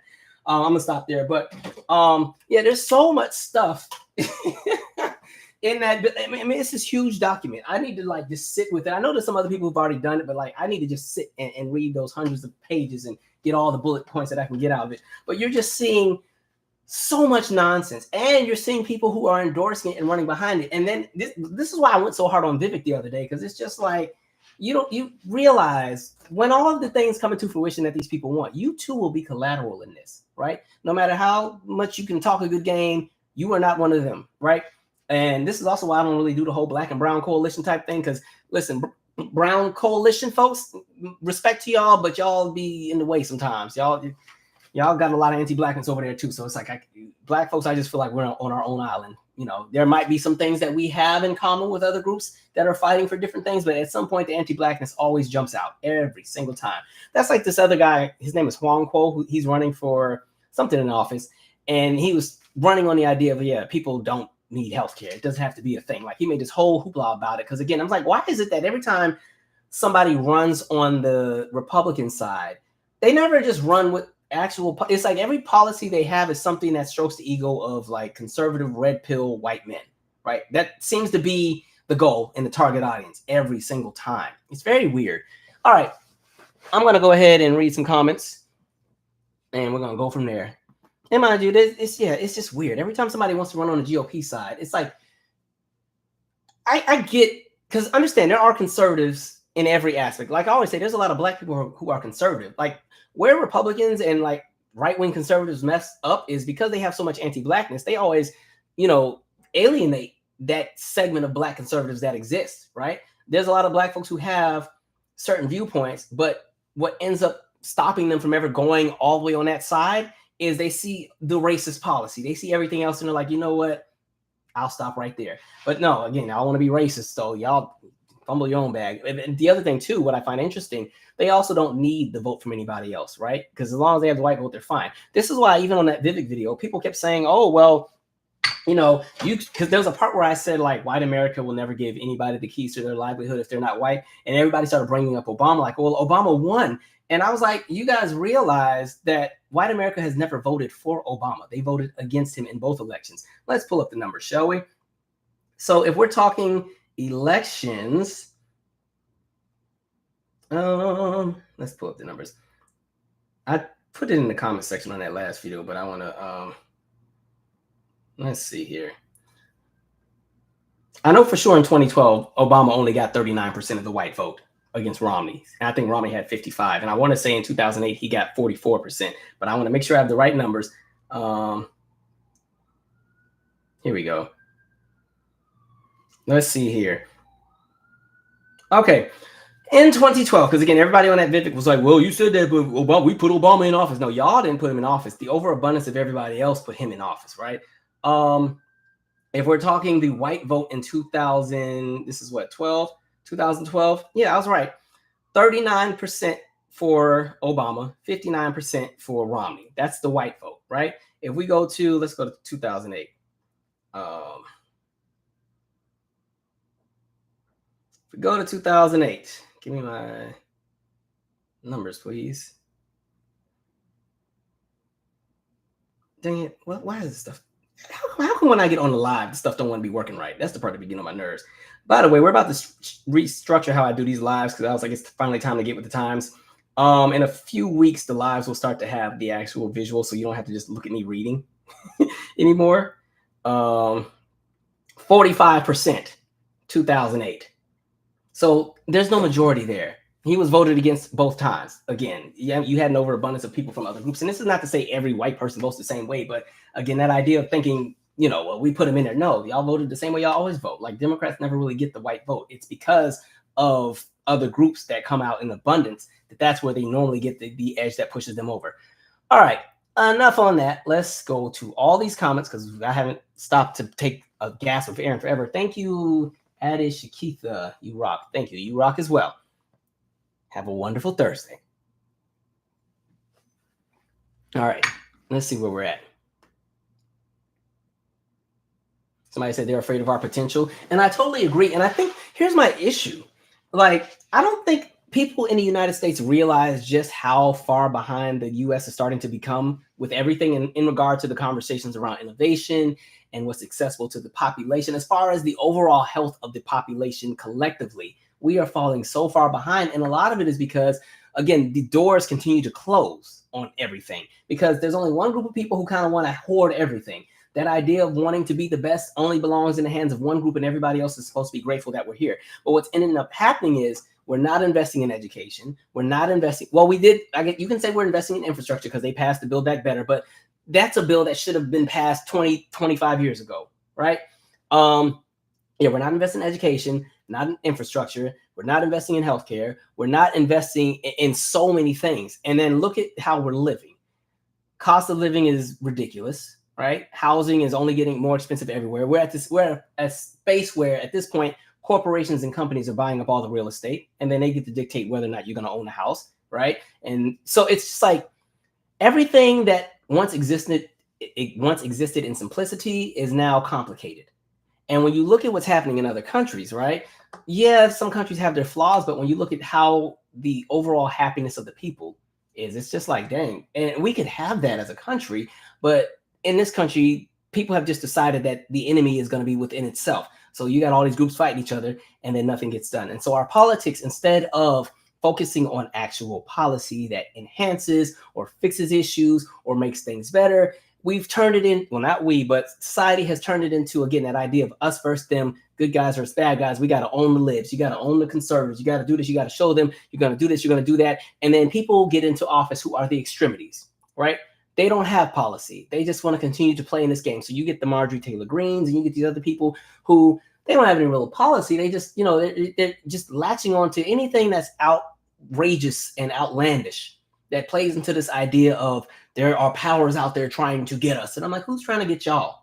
Y'all will be all right. I feel like if anybody needs to be worried, it's folks that are not white, right? But like, we're just in this space where for 30, 40 years, we've let the extremities run the show, all in the name of also making sure that the rich got richer, right? And everybody who became collateral was the middle class and the working class and the working poor. And because now those three groups are all fighting for the same resources, now they all look at each other as the enemy. Now they're the enemy of each other, right? And so rather than working in a space where the working class, the middle class, working poor got together and voted in numbers and pushed for different changes and got behind the idea of unions and everything else to make things better for everybody, that bug of anti-blackness jumps in the way. And it's like, oh no, you ain't about to, we're not the same, right? And so then you get that divide and so on and so forth. It goes back to what we were saying when we talk about even the creation of unions, right? Understanding how back in the day, a lot of the unions were all, white only, right? To the point where, yes, they could have fought and clawed to make sure that the conditions were better for workers in the company, but instead they made it only about them. Then they took that same power that they were able to leverage and gain with their unions and then pushed to ensure that Black workers in these same factories didn't get the same access to opportunities and promotions. Like, please go and read on what happened with a lot of these factories in the 1920s and 1930s, right? To the point where entire divisions were shut down if it had too many Black people in it because the white unions felt some kind of way about it existing, right? Even when we're talking about, actually, I always got the facts in my phone. I got a whole notes thing that just says facts. Let's pull up. I think I talked about Ford a few times. Ford gets smoked for me because I didn't know they had this much crap going on back in the day. Yeah, here we go. So Ford had a plant in Richmond, California, right? And so what ends up happening is they end up moving the plant out of Richmond because this is the reason why there's so many Black people in Richmond, California now, right?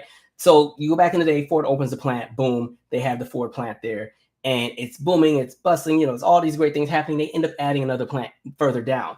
The unions create a space where they create a rule where people weren't allowed specifically to travel from Richmond to the new Ford plant. They weren't allowed to, as far as transferring and getting that new job. And the reason why the reason they were able to do this, it goes back to redlining, because they could specifically pick certain neighborhoods and say they couldn't come from this neighborhood and go to the new plant because it just some stupid rule they made. But they were able to implement that because of redlining, because they knew that the Black employees were concentrated in certain areas of town. They were able to set it up where as this new plant open, Black folks couldn't even work at it. And if they were able to get through the cracks, they weren't allowed to have any management positions, right? Which is absolutely wild.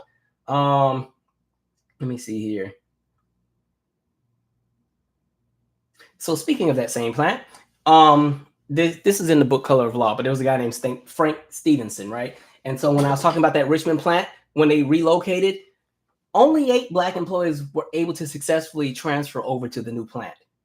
Everybody else, either was stuck at that Richmond location, which would eventually close, and then they all lose their jobs, or they had to find something else, right? And mind you, as they built that new location, there was new housing being built specifically for those workers. Guess who could not get into that housing? So when I say that policy is everything in these conversations, this is why when people be trying to argue me down on race, I always got the policy to back up what I'm saying. This is not just feelings. I can feel how I want to feel, but let's look at the numbers and why these different things happen and who was in charge. Like it's a mess out here. Okay. Helen back said he's just another Kyle Rittenhouse. That's the Daniel Perry, of course. And you see Kyle Rittenhouse won his lawsuit, right? See how things work? Nonsense. You go out there and kill some folks, and then you get to sue and be paraded around like a hero.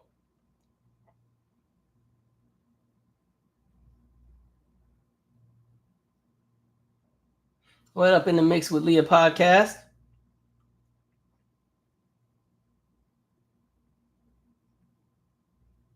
Deneen Grant said, "You apologize, boy," in quotes. Like, and that's in reference to, again, the judge telling the guy to apologize for cussing at the cop. Since when is that against the law? Like, see, this is the stuff I'm talking about. And that's what makes it hard, because for me, the ego that I have sometimes, I probably would have done the jail bid, to be honest. Like, man. But then it's like, you got to think about job and career and all that. And then it's like, if I did apologize, I'd only apologize because I knew I was suing right after and I was going to get my check, right? That's the only way that I can look at it.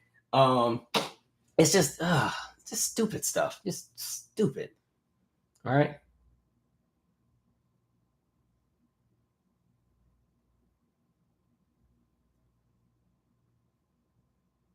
Iron Will said fourth party info. In that article, when they're saying fourth party info, what they're saying is you have the person who calls dispatch, right? And they're telling dispatch, or they call 911, right? They're telling the operator of 911 what they've heard. At that point, now it's third party. It's going from one party to the next because the dispatcher didn't actually see what happened. They're getting the story from the person who called. And then when the dispatcher from 911 radios to police, now it's past another level. So that's why they call it fourth party info.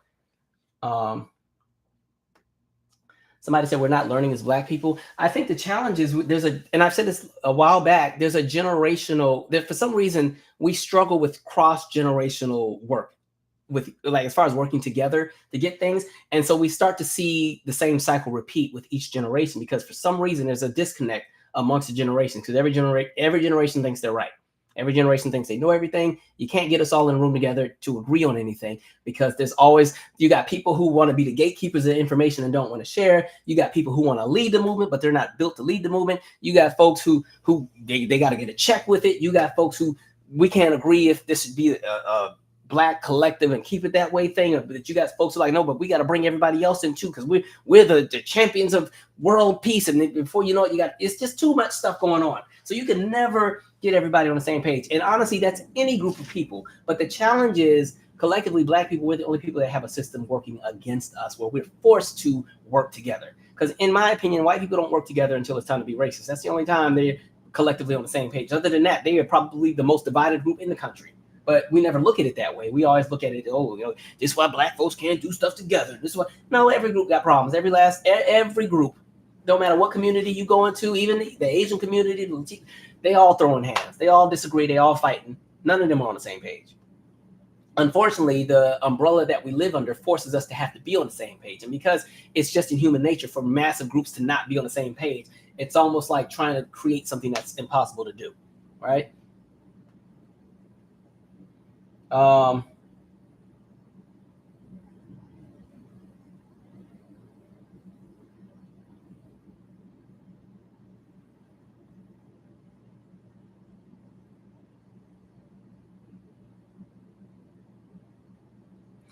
Dean Grant said again, why do we have to pray they find nothing derogatory? Even if the person had a criminal history, it doesn't make it okay to murder them. Crump irritated me talking about he was one of the good ones. I don't like that kind of talk either, because it makes it sound like if you're somebody who has had a past that you don't deserve to live. I don't agree with that either. Like, that's nonsense, which is why sometimes I have to kick back sometimes when one of the things I didn't like with Elijah McClain's death, sadly, because with Elijah McClain, God, that one was really sad. But I kept seeing points where people kept saying, he was such a good kid, and he had, he was this, he was that, but the way that people would bring it up was like, because he was such a great person, he should have been almost like, it's presented like he should have been the exception, and that somebody else who wasn't as nice should have been on the other end of getting the shot that took him out with the paramedics. You know what I mean? So I feel like, you got to kind of be careful with that wording, right? Because at the end of the day, I've said this a million times, we're just so used to the idea of the police being able to kill people, and it's just normalized here. It's just normal. Like, people from outside of the U.S. looking, they're like, y'all it's wild over there. Like, you just get shot for everything. Lord. And literally, I think we did a video on that. People who've been shot doing everything. We had a video where I just went down a list of all the things people have done and got shot by the police doing. Sleeping, washing the car, cutting the grass, picking up food, walking, on the phone, just everything. Like, man, a mess.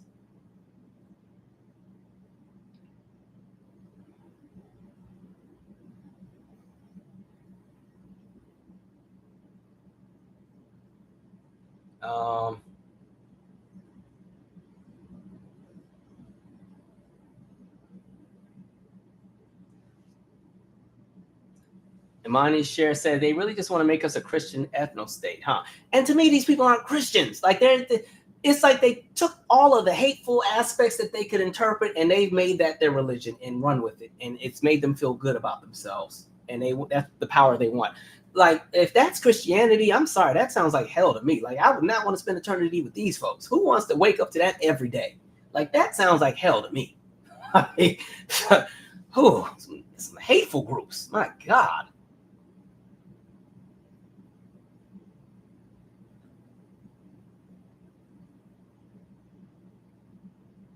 All right, let's see here.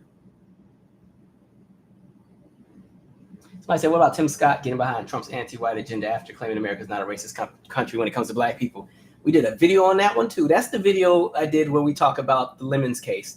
And I don't want to get the backstory, but that's the situation where I pretty much go, and actually I posted it on the Nikki video I did when we talked about Nikki Haley, and she was talking about the origins of the Civil War. That video clip that I featured in that is pulled from that In the News where we talked about Tim Scott, where, it's not a racist country. I'm like, okay. And my nickname for him is Bleeding Gums Murphy off The Simpsons. Like, he just gets on my nerves. Tim Scott's such a clown, too. He wants that VP spot so bad. After I saw him at that rally, and he was like, oh, I just love you so much, Mr. Trump. I just love you so much. Like, yeah, get up. Just goofy. Even the whole fake, well, I don't know if it's fake, but the engagement he all of a sudden fell into. And then when he announced that he was engaged, and she's a nice Christian girl, it's like, this sounds so forced. Be for real. Such a clown.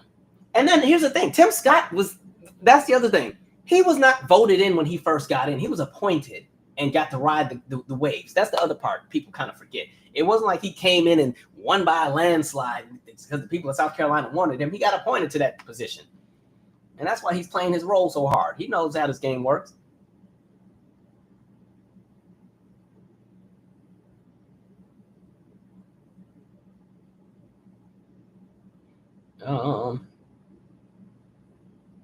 Yeah, that cop the judge making that guy apologize is some BS.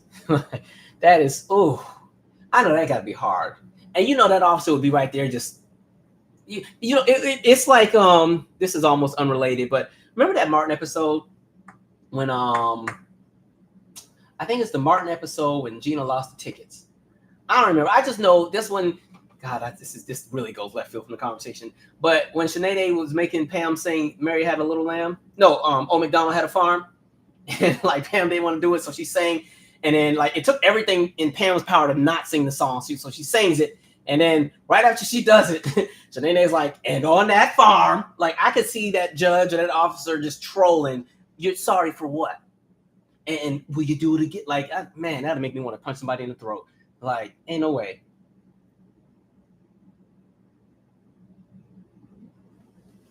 Avocado Queen, you're going to shake the table every time you come with this chat, huh?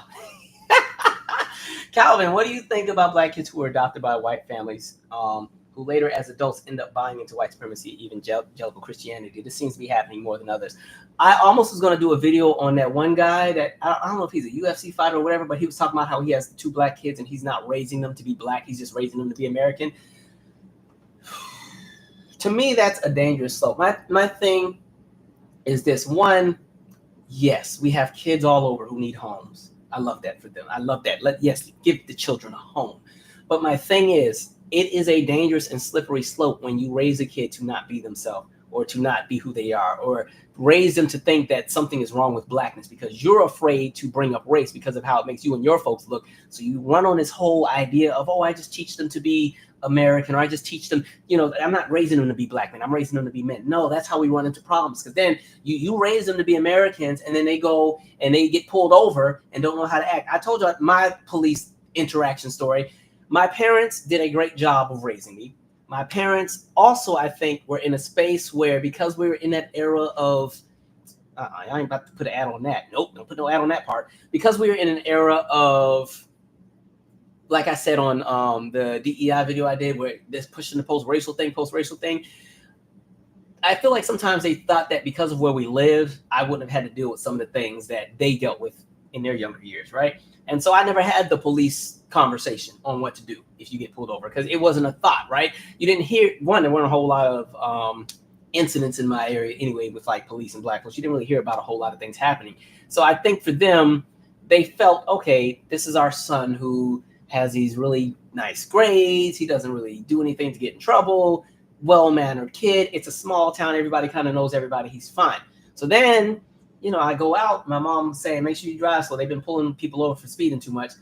I was just going to Taco Bell. Don't judge. I was 18, right? Going to Taco Bell. I remember what I had on. I had this brown hoodie. I had basketball shorts on, and I had my house shoes. I was going to get Taco Bell for me and my brother because we were the only 2 that were home. Just made it down the hill. Took a right on 196. No. That was 8th Avenue. I think that was 8th. Took a right on 8th, and then I took another right. Well, I got on the 4. I went through the 4-way stop, did my little stop, took a right on 192nd, right?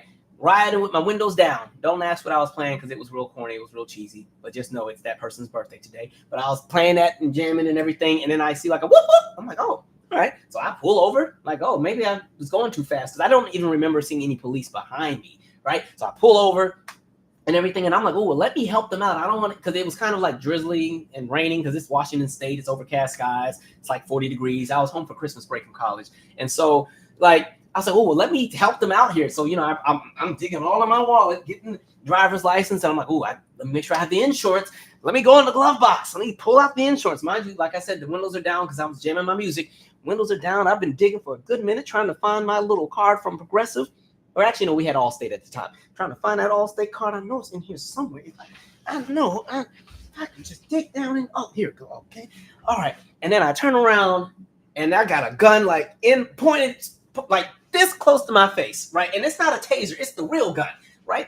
And I'm like, what the, what? I didn't say what the hell. I just was like in shock. And he's like, you do anything stupid, I blow your brains out. I'm like,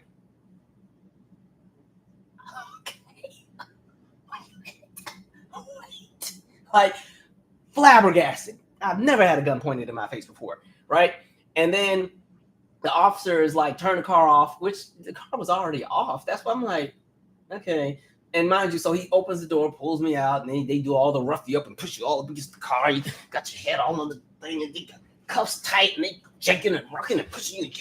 You sitting there, and then I'm getting yelled at, and the guy's like, you hear those dogs? Because when I look, there's like 3 more squad cars behind that car. And I'm thinking, all of this for a speeding ticket? Like, something ain't right here. But what ended up happening was they were looking for somebody. I just happened to fit the description because, again, this is a town where there ain't too many of us in there, right? At the time, I had way more hair than I got now. So I had just took my braids out, so my hair was like tied back and everything. And so the only saving grace I had, the guy kept saying, well, you've been running from us, Tony. You've been running from us, Tony. I'm like, who's Tony? We didn't ask you to talk. Okay, right? So I'm sitting on the wet side soft shoulder in my basketball shorts and my house shoes. And mind you, my house shoes were like these like Indian moccasin or like type looking things, right? Socked and soggy, soggy and just soaked, right? And so I told the officer, like, I think y'all got the wrong person, or whatever, because I mean, officers are high-fiving and like they done just did a good job. I'm so confused. Like, what the hell is happening here? Once I kind of realized that, I figured they had the wrong person, and this was not about driving too fast, or maybe I didn't go through the four-way stop properly. I realized, okay, I think they got the wrong person. So I kept telling the officer, I got 3 forms of ID, because they kept calling me Tony. So I told him, they dug in my wallet, and then he's gonna ask me, did I have a razor in my pocket? Like, if he dug in my pocket, he was gonna cut his finger. I'm like, you got gloves on anyway, please. So anyway, he takes out the wallet, 3 forms of ID, Washington State driver's license, military ID, because my parents are military, Howard University student ID. They all say my real government name on it. And the guy's like, well, this doesn't say Tony. Hey, this doesn't say Tony. This doesn't say Tony. Or whatever. So then they go back to the squad cars. I'm sitting there in the cuffs in the rain. All of 192nd is blocked. Because like I said, they had all the squad cars. The squad cars did not park in this nice single file line. They're like a diagonal. Like, they had the street blocked just in case I decided to get back in the car and put it in reverse. Like, I wasn't going nowhere, right? So all of 192nd has been blocked. Now, this whole predicament took like 25, 30 minutes. So you can just imagine how much the cars have been like piling up. So then they're like, okay, your name doesn't fit who we're looking for. It was this guy named Tony, who I actually went to school with. I knew exactly who they were looking for. But we still need to make sure you're not the person, because you still fit the description. So then I had to still sit there. They dispatch, walkie-talkie, something. Nope, didn't have a ponytail. No ponytail. He has a ponytail. Okay, it's not him. Okay. And then they still check the car, right? I'm like, damn. Unfortunately, I didn't have anything, but the only thing that was funny in the car was my suitcase, because I was getting ready to go back to school like the next day, right? I already had my bag packed, because getting ready, it's almost time to fly back to go back to college for my second semester. But again, going back to, I said all that to say, had I had that conversation that when you get pulled over by the police, hands on the wheel and just sit still until they get there. And then whatever, don't do anything unless they tell you to do, and keep your eyes on them and let them know everything that you're about to do before you do it, so they can't think of anything. Had I had that conversation, probably most of that wouldn't have happened the way that it happened, right? And it's an element of innocence, just kind of thinking things that you don't think about that could happen, right? Even with the best of plans, the world gets in the way. So you just always have to kind of be prepared. So going back to Avocado Queen's question, so yeah, I have an issue with people who do that and try to raise these Black kids to not understand who they are. That is the most confusing aspect of life. And I think that's why, all right, I'm not going to be super messy, but there is, dang, how do I got to say this in a way where y'all can't figure out who I'm talking about. There's another content creator that I knew of, because we posted on the same music forums when I was in high school and college, right?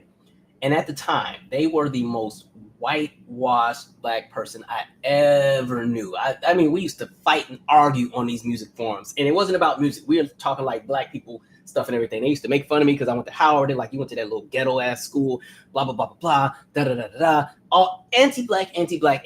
They felt they were special because they went to a school with a bunch of white kids, this, that, and the third. I don't know what happened. I just happened to look on YouTube one day, because they also had a platform, and they went from that person I described to Malcolm X. I said, whoa, what happened? And that was like a prime example of somebody who, again, was raised a certain way. Life hit them, reality came in, and now they're mad as hell. And it's like you're playing catch up, right? And that's all I'm gonna say about that person. I'm leave it alone. Don't start asking me no questions. I ain't answering who it is. It's not anybody that I interact with on this channel or that I shout out, so don't worry about it. But yeah, it's just, to me, it's a slippery slope, right?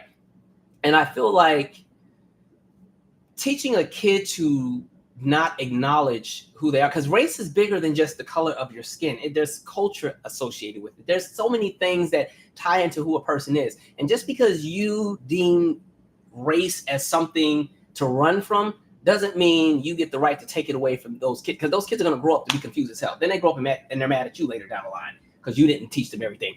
I said this before, This Is Us. I always bring up this episode where, on that show, This Is Us, great show, enjoyed the show. But you had Randall, that was the Black kid that was adopted by the loving family. He was left in the fire station and everything. But there was Randall, the Black kid, and then he had the 2 siblings that were twins that were white.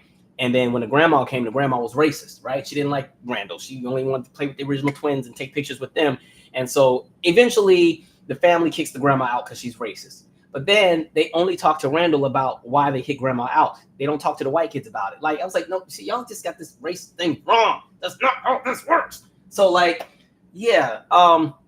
give people a loving home. But if you want to give somebody a loving home is also them being able to be, associated with what it is that they come from. And it's not saying that you're going to have it right every time, but at least try, right? Why are you erasing somebody's whole identity? That whole colorblind thing doesn't work because you're saying that something is wrong to the point where I don't even see you. No, you don't need to invalidate my existence and yours gets to be the standard. That's not how this works. All right. We went so far off topic, but that's okay. Y'all know y'all give a story. All right.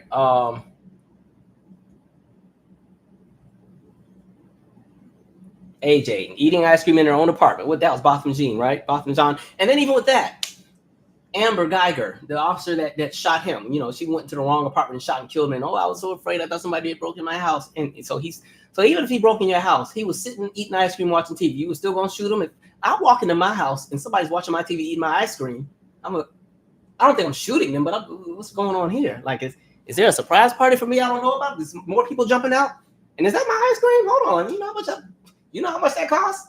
But and the rents do. But yeah. And you saw Amber Geiger appealed. She was only given 10 years, right? I already did a video on oppression or forgiveness Olympics, right? Where the judge pissed me off, the bailiff pissed me off, the brother pissed me off, and they did all that to make her feel a bit better about having to go to jail. And what did she do? Say she didn't do nothing wrong, and she appealed. I want an appeal.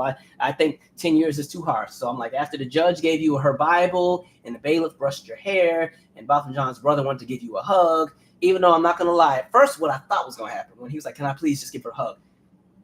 Somewhere in the back of my mind, I thought the brother could go up there, just start straight, but no, he actually wanted to give her a hug. I was like, all right, yeah, I guess, and kill my brother. We ain't having that same kind of reaction. But they did all that, and look how it moved. System still kicked right, and Amber still did exactly what I expected Amber to do. Man. And then it makes me think back to the family in Oregon. This is going back to the kids being adopted by certain families, which is so wild. I promise you, I don't like being the I told you so person. I don't. But sometimes it's just like you got to highlight things that are said. Remember when Kendall Jenner, is it Kendall or Kylie? One of them, Kendall, did that Pepsi commercial, right? Remember they did the Pepsi commercial and it was the protest and she gave the police officer the Pepsi and it was, yeah, freedom, we're free, America, like that. But in that video, I talked about how there was that picture of that kid. Remember the kid, this kid that's crying and he's hugging the officer. And I was like, something doesn't look right in this picture. I feel like that kid was forced to go up there and do that, blah, blah, blah, blah, blah.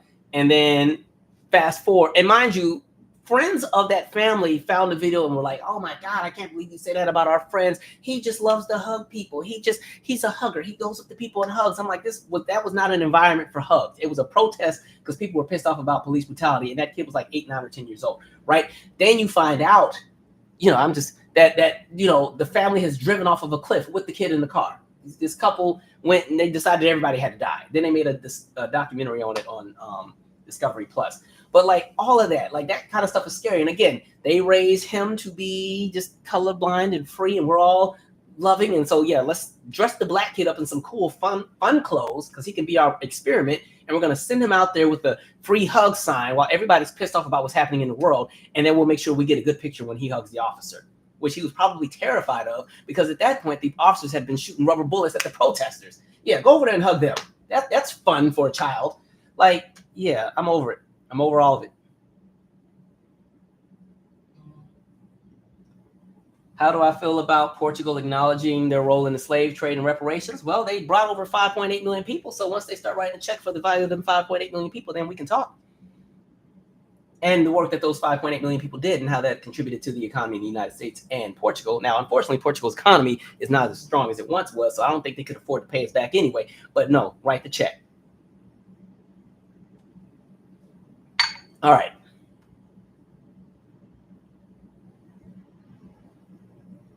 Thank you, Natural Empress. Yes, Sydney Jones, in quotes, fit the description. Molly said, you must have had the adrenaline rush the second that gun was pointed in your face.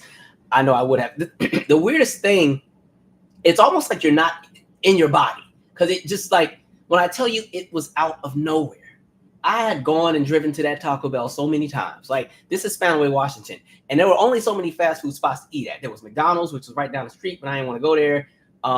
The Jack in the Box by my house wasn't built yet. So there was McDonald's, and then you had to go down the street. There was Dairy Queen. Didn't feel like getting them. And then there was Taco Bell, there was KFC, and there was A&W. Those were your fast food options. Burger King was the other way, but I wasn't going there. I had gone to that Taco Bell so many times, and I literally had the windows down. I told you I was playing Janet. I had Come On Get Up blasting. This happy go lucky song. You know, you got to put on some happy music when it's gloomy outside. So I'm in a good mood. So when I tell you that when I looked, and it's like I could see all the way to the back of the gun. Like, I'm like, what? You're like, is this happening to me now? How did we get here?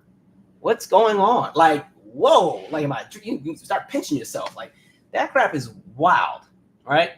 I'm so glad I didn't sneeze or anything, because we might not have been here today, right?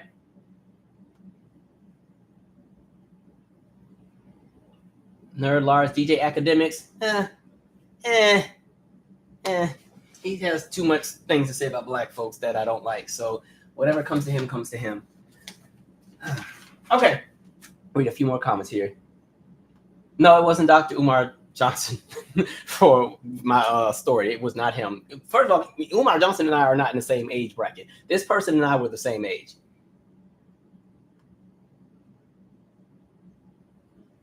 Thank you. The Harts. The boy, I can't remember. I can't remember the kid's name. God, what was his name? Dante? I can't remember. But there's a documentary on it. But yeah, that one pissed me off so much, especially when you saw how that ended. It wasn't good at all. Terrible.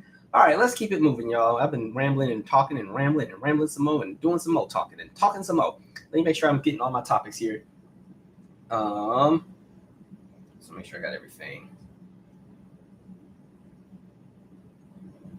Okay, shifting gears. Let's get to our schools here. Y'all know I love my HBCUs, but I don't know what y'all doing. Okay, let me start with Howard first. That's my school. And it's so funny. Every time something happens at Howard or happens in DC, my cousin be ready to light me up, right? I told you me and my cousin Brandon had this ongoing DC versus Atlanta beef. Like, I have no beef with Atlanta, but we just always make fun of each other's city all the time about, like, which city has the most out-of-pocket stuff. And I remember the last time him and his wife came to visit, and his kids were in the car too. We were just going off about something. I'm like, man, they something in your city. And as I'm saying that, we're at the red light. You know those like scooters all the people are wearing, like, or driving. Like, if you live in like New York, DC, all the cities that are very walkable, you can get those scooters that you can rent and just drop off or whatever. There was a scooter that was like chained to a light pole. And so while I'm at the red light talking like, yeah, don't be talking about my city. We good over here. It's like these teenagers with the Pooh Shiesty masks on, and they're trying to yank this scooter off the chain from the light pole, and they're doing it, and it's so loud you can hear it from inside my car with the music going. And my cousin Brandon was like, oh, this your city, huh? I was like, shut up. But anyway, so there was a video that had gone out where they talked about Howard, where, you know, Howard was having a commencement, or actually a graduation ceremony, and because of the limitations in seating, everybody couldn't get in.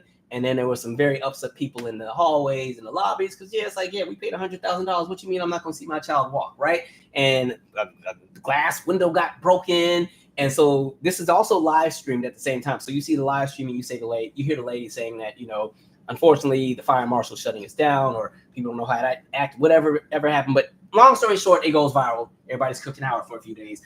I'll say this, like, the thing with Howard is, one, Howard, I think, has to do a better job of making sure they can accommodate everybody. But to be fair, at the same time, they've increased their enrollment, especially since 2016.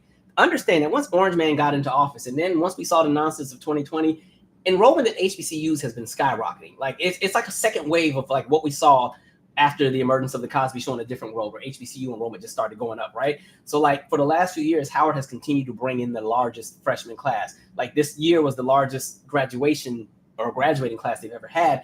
So when they do these individual graduations, this was like the School of Nursing, I want to say. I think Howard has like 12 or 13 schools or something like that. I can't remember. But they did it at Crampton Auditorium, which is like an auditorium that holds, I don't know, maybe 1,200 people, maybe 2,000 or something like that.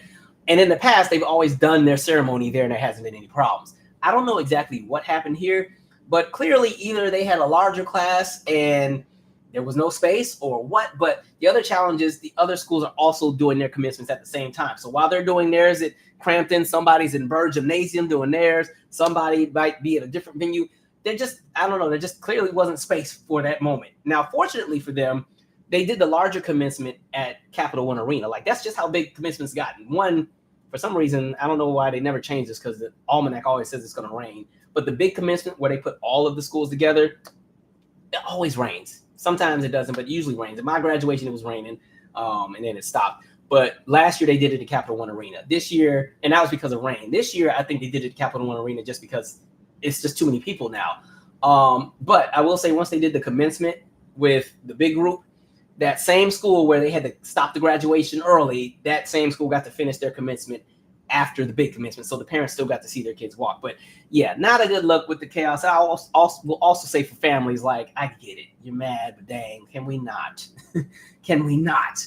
I had family members that were blowing me up about it. I'm like, yo, I don't go there. I went there years ago. Like, I don't know what they do over there, but God bless them, and good luck to all the students who graduate. As far as Florida A&M, bless them too. I said Florida A&M and Howard, we be doing like back and forth seesaw. You're it when it comes to getting these crazy stories. Let me pull this story up with the donation. Jesus.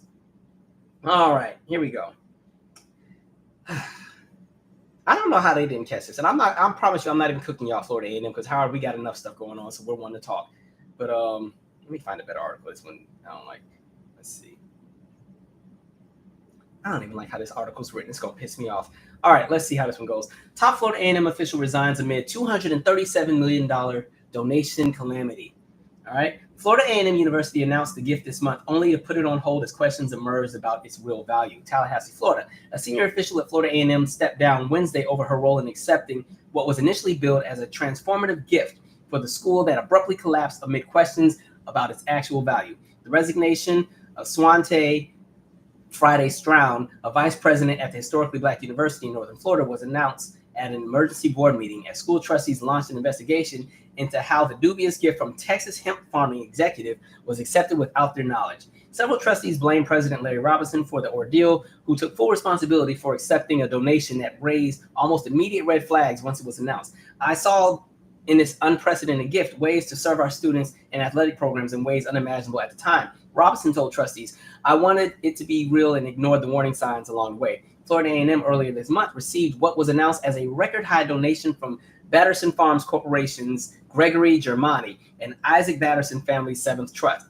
The purported $237 million gift was presented as a boon, is that boon or bond? Okay, for the school that would almost triple its endowment, benefiting students and faculty for generations. The announcement, made with major fanfare during the commencement ceremony, quickly encountered skepticism and dampened the celebration.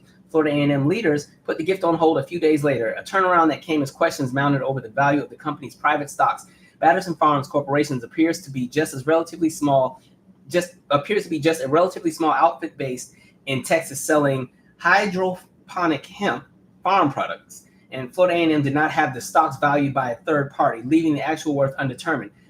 Jerami's past dealings also came under scrutiny, including a proposed $95 million donation to Coastal Carolina University in 2020 that was quickly terminated by school officials. During FAMU's first public meeting of the trustees since the donation, Robinson acknowledged that the missteps were made in vetting the gift. He announced the resignation of Friday Stroud, FAMU's vice president for the university advancement and executive director of the school's funding foundation, who signed the gift agreement with him. The move, according to Robinson, was a gesture of good faith and accountability that didn't stop trustees from venting frustrations about the deal of how it unfolded. They slammed the school leaders for signing off on the contract without telling the board and criticized how quickly it fell apart, pointing to obvious reasons to scrutinize the gift. This should have not happened, the trustee said. While the board voted to investigate the donation, trustees were frustrated by the lack of answers and even raised reservations about having Florida A&M staff involved in the probe, since it's unclear who at the university orchestrated the contract. At least one board member directly criticized Robinson and board chair Kristen Harper for signing the deal without digging deeper and including trustees in the discussion. We are the governing body. We don't do things without asking questions, said trustee Otis Clyde. We can't apologize in 30 seconds and it's gone. Harper, who signed the donation contract as a witness, credited Robinson for halting the deal, yet criticized him for putting her in an awkward position. The public announcement of the deal could tarnish the reputation of the university, she said. I should have never been put on the spot or used for a convenient photo or video op for a gift that I knew nothing about.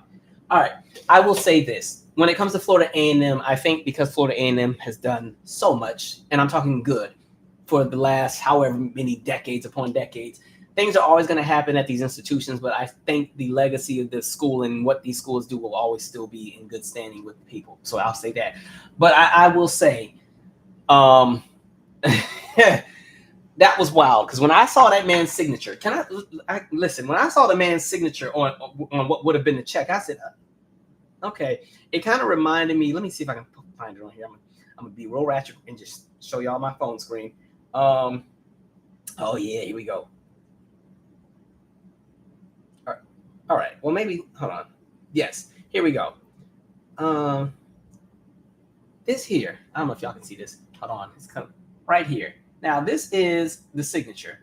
This to me reminds me of when I would work with the kids and they needed to get something signed by their parents and they forgot because maybe it was a field trip we needed to go on or we were going on, and they knew if they didn't have that form, they couldn't go. And then the kid runs in last minute with the signed permission slip. That's what that handwriting looked like to me. I was like, wait a minute, hold on here. I don't know how that happened, but I get it. And the thing is, I think it's so cruel. I don't know old boy's situation, but the idea of going to an institution that needs the money, these HBCUs need these checks. Like they just said, if they would have got this $237 million, that would have helped the endowment greatly, right? They need this. The school is excited. They're thinking of all the scholarship and tuition and buildings that could get, renovated and everything. And you come out there knowing you don't have this kind of money, knowing you got this small company, and you are how? Why do you feel that would even be okay, right? Like, what are you doing, man? And I mean, they were out there at the commencement with the big check you hold and the sign and standing ovation. Like, whoo, what a week. Now, I'm not gonna lie, as a Howard alum, I'm not gonna say I was happy that story came out, but I was like, okay, we got something to be distracted by, because that graduation story was getting some legs. I'm like, I'm tired of having to defend my school every week. But man, we'll see how all of that unfolds.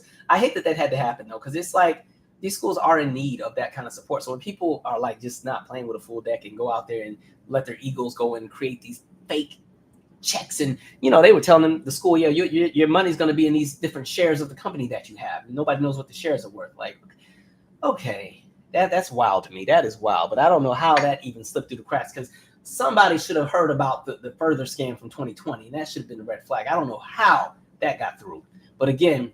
And then it's $237 million. That's not even like a normal gift. That should have been like, wait a minute, we got to really look and make sure this is legit.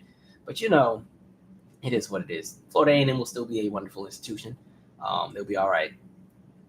Crazy. All right, let's read some comments here.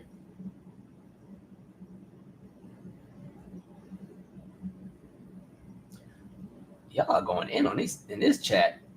Yes, Trump's 2025 policies all these policies are crazy. That's why I'm like, I want people to remember politics is not one-dimensional, and it's not about the moment. It's the long term. And understand that politics constantly shifts and changes. I'm starting to hear people still have like talking points that would have made sense in 2016 that don't make sense now. And I'm like, okay, let's make sure we're paying attention to the fact that as the world continues to change, so does politics. So let's make sure we keep up, okay? Man.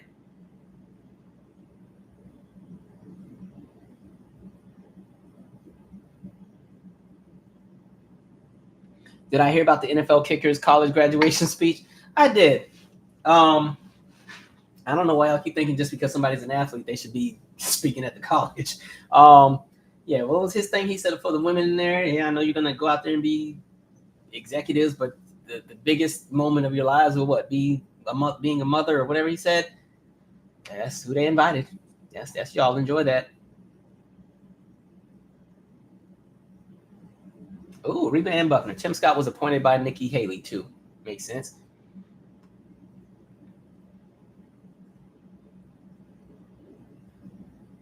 One more thing. I'm glad somebody brought that up when they said this is going back to the children adopted by like other parents that are not Black. Like the thing, too, I don't like this idea of like trying to raise them colorblind, because even when it comes to healthcare, right? If like, let's talk sickle cell, right? That's something that's more so in our community. if parents haven't paid attention to that kind of stuff and their child is having all kind of issues, and maybe they're unaware because sickle cell is not something that's as prevalent in white households, these are things that I just think about when it comes to raising somebody that's of a different ethnicity or a different race or anything. Like, all that kind of plays a role, right, into just the well-being of that child. Like, you have to kind of know those things. But if you're purposely choosing to ignore all that and pretend that we can just be good people, because the guy, like, I will say, the guy was saying some stuff about, I want to raise them to know how to be upstanding citizens and be gentlemen and hold doors and pull out chairs, whatever. Yeah, that's great, wonderful, lovely. We want all our kids to be like that. But again, that idea of the fact that he spent so much time about why he wasn't going to raise his children to be black children, I'm like, that doesn't make any sense. I don't get it. I don't get it. Mm-mm. And we've seen so many people who grew up in that, and they grew up to resent their parents, right? Like, man.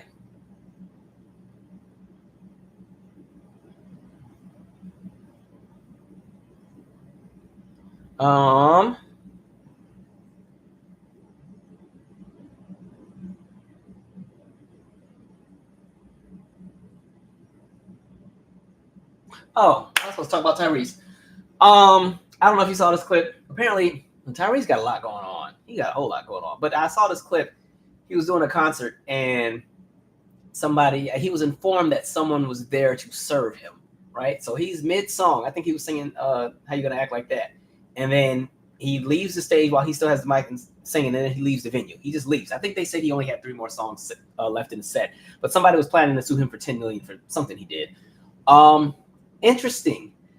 I was thinking, like, what if can you imagine being at a show, and what if it's like your favorite artist too? And artists save the best songs for the end of the show, right? That's when they bring out the bangers, right?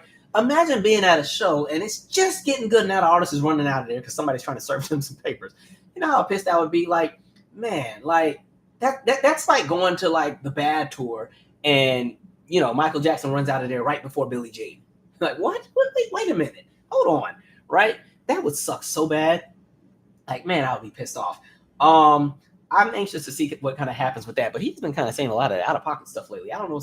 These entertainers, between him and Brian McKnight, I don't know what's in the water, right? And Tiffany Haddish on her nonsense. I'm like, a lot of y'all on some stuff as of late. I don't know what's in the water, but I need y'all to put the filter back on the water. Y'all not filtering the water no more. And he was mid-song, ran up out of there. All right, let me see where we're at here.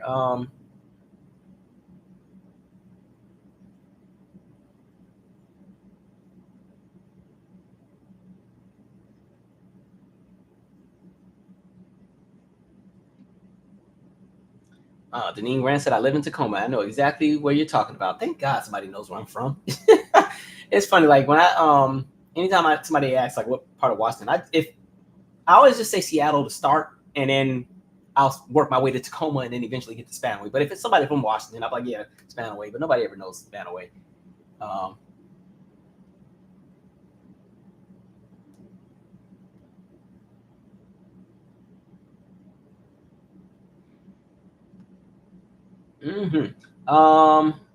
Yeah, I don't know what's going on with Tiffany Haddish either. It's a lot going on.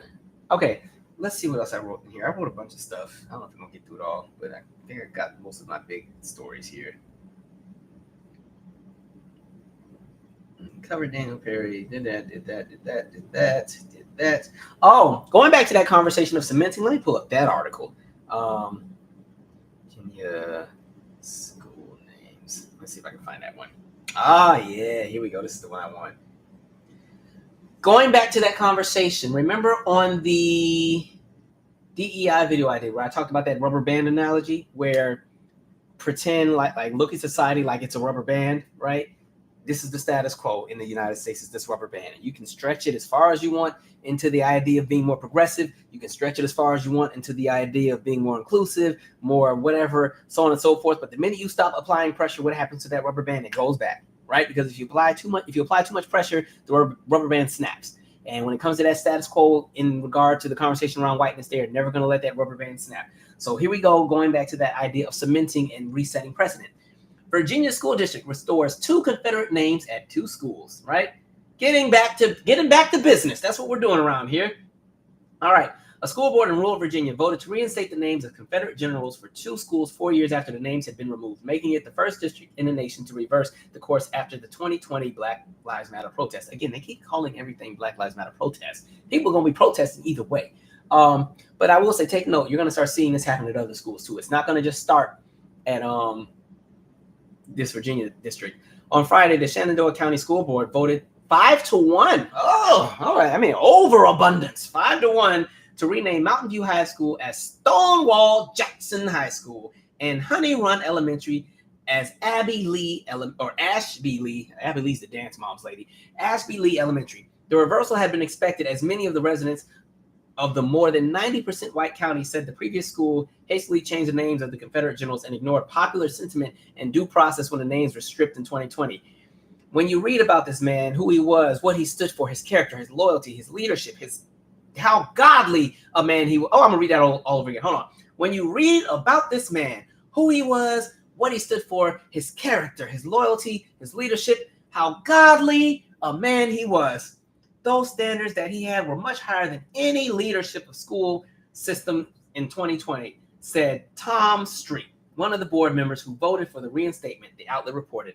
He said white Christianity again. God, what kind of man God created? Well, let's fight to keep slavery. That's what we should do. Districts across the South removed Confederate names from schools in response to the Black Lives Matter movement. With this reversal, Shenandoah became the first to change course. The district had initially voted to remove the names, saying that they were inappropriate in light of recently passed resolution condemning racism. I guess that's done with. A worker attached a rope as they prepared to remove the Confederate statues of General Stonewall Jackson from its pedestal in Richmond, Virginia. Oh, this is a picture. Okay, give me to the point. Shenandoah County Board Member Gloria Galino said that the opponents of the Confederate name should stop bringing racism and prejudice into everything because it detracts from the true cases of racism. Private donations will be used to pay for the name changes, according to the resolution. Shenandoah County is a largely rural jurisdiction with a population of about 45,000, roughly 100 miles from the nation's capital. All right, I'm going to stop there. But it goes back to what I was saying with, again, that status quo being put back in there. Now, I will say this. I've always been very transparent. I was never a fan of them taking down all the Confederate statues because I felt like if you were going to do something, you keep the statues up, but you rewrite and restructure what's written under them. Rather than celebrating these people, write exactly what it is that they stood for. This person here fought to ensure that slavery would continue in the United States because blah, blah, blah, blah, blah. Keep it that way, because I think the idea of getting rid of everything and acting like it never happened allows things to repeat itself. And that's why we're in a space now where you have these folks who are anti-CRT, anti-this, and they want to run from history, because if you can just pretend none of it happened, fast forward 2 generations from now, you can have a whole collective of people who are totally oblivious to what is, right? Speaking of, because I just saw this too, and when we talk about the idea of overreactions, there's this article I was reading, and this is in regard to the whole CRT thing, right? Because remember, a few years back, everybody was running from the CRT boogeyman and everything was CRT. Study dismisses the rise of woke college courses, all right? Less than 1 in 1,000 U.S. university courses include references to critical race theory or other so-called woke topics that have become flashpoints in the country's culture wars, according to the most detailed analysis of syllabi. A study of 5.6 million courses at nearly 4,000 higher education institutions by Open Syllabus, a nonprofit group, shows just 0.08% mention of critical race theory, structural racism, systemic racism, or diversity, equity, and inclusion. The share is also very low for other sensitive topics, including transgender issues as well as related textbooks. The figures cast doubt on the intensifying anti-woke criticism of education by right-wing Republicans and high-profile business people, including most recently Ken Griffin, founder of the hedge fund Citadel, who paused donations to Harvard University in January. Let me see. He told the Financial Times last week that the narrative of some of our college campuses have devolved to a level that the system is rigged and unfair, and that America is plagued by systemic racism and systemic injustice. I don't know why they run from these conversations. It's true. But Open Syllabus data suggests even on 4-year bachelor's and master's degrees, only 0.12% of courses mention diversity, equity, and inclusion or systemic racism. Among publicly available Harvard syllabuses, just 0.37% mention structural racism and 0.32% mention, per at Columbia. Let's see here. The top 10 most frequently cited works on U.S. university reading lists are books on mathematics, anatomy, and writing, along with Plato, Marx, and Shakespeare. Richard Delgado, a seminal author on critical race theory, is referenced just 126 times. The open syllabus analysis is not comprehensive, but it collects the details of all publicly available information from U.S. universities, offering an extensive snapshot of courses and books assigned on reading lists to the country's 19 million college students. Its calculations suggest only a small fraction of courses reference the terms that have come under recent political scrutiny and might not overestimate the role because they include courses that are examining ideas critically. Critical race theory is mentioned more frequently in some individual courses along universities, rising to 0.9% in sociology, but the vast majority of U.S. undergraduate majors in other subjects. Of the 3.1 million who received degrees in the 2020-2021 school year, business, health, and engineering dominated, with just 8% taking sociology. Donors and politicians have focused their recent criticism of elite universities, exploiting frustration among many middle-class families over the rising cost of tuition. The criticisms have not been limited to course content. They also question the growing use of diversity, equity, and inclusion bureaucracies among officials and administrators. And what makes it even crazier is the numbers get even lower when we get to public institutions that are K through 12. I just saw another article. I'm not going to read the whole thing, but I'm going to reference it. Where was that article at? Hold on. There was a woman in the state of Texas who ran for the school board because she heard that, again, they were doing CRT and all this stuff in the classrooms. And so she ran for the school board. And then she went and did this whole investigation and discovered that that was something that was barely and rarely ever mentioned in the classroom. Let me find that article. I'm going to reference the article and I'll put it in the description and let you guys read it. I want to say it's coming from NPR. Where is that freaking article at? I was just reading this while I was on the clock the other day. Come on. Where is it at? I know I ain't crazy. I just read this thing. Oh, you know what? It's because I was reading it on my computer, not my phone. We're going to still find it. Come on.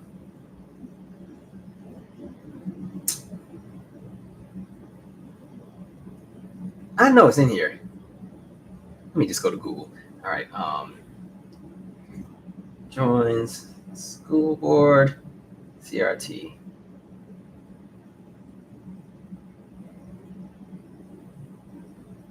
Dang it. Okay. I don't want to sit here and hold you guys on this all day, but when I do find it, I'm going to put it in the chat. God, I wish I knew that lady's name. Because mind you, all of that helped to give groups like Moms for Liberty even more power to do the stuff that they do. Jesus, where is that article? I'm mad I can't find it. See, the problem is I be doing these lives and things just pop in my head while I'm talking, and then I'm like, dang it. Dang. Okay, I'm gonna just take the L on that one. But when I do find it, it will be in the description by the time this video is re-uploaded. But we'll do a video on that anyway. But yeah, it just goes to show, like, a lot of this stuff is so performative. So performative. All right. Let's see. Let's read some comments here.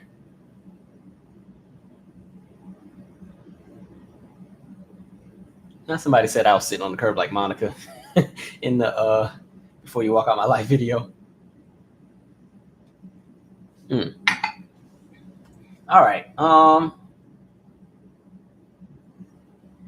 Somebody said Andrew Tate's receiving his wake-up call. He's somebody I don't really follow. I see his name in the mix sometimes, but he's not somebody I really know a whole lot about. Devontae Hart. Thank you, Brooke Smith, for the name, and Deneen Grant. That's the name we were talking about with the young man or the young boy who, the picture with the hug of the police, and then the two moms drove off the cliff and killed everybody. Terrible. But yeah, there's an entire documentary on it. Is Discovery Plus still a thing?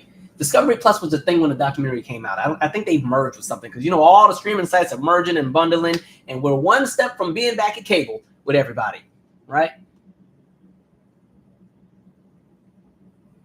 By the way, I'm excited to see this documentary, the Luther Vandross documentary that's going to be premiering on CNN. It's directed by Dawn Porter, who, like I said, she has another documentary I reviewed once.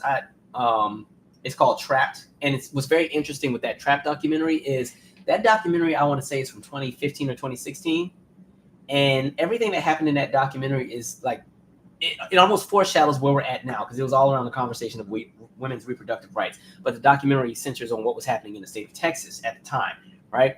I actually interviewed her when I was still working for the magazine. I have to find that audio interview and share it with you guys at some point. So I'm really happy that she's been able to really like climb and grow, because she was very open with her process of doing the documentary and fundraising. Because understand, like, film is expensive. Like, that's the lesson I learned working on the last project. Like, it's expensive. There's something you got to pay for every 5 minutes. Every time you turn around, it's something else you got to pay for.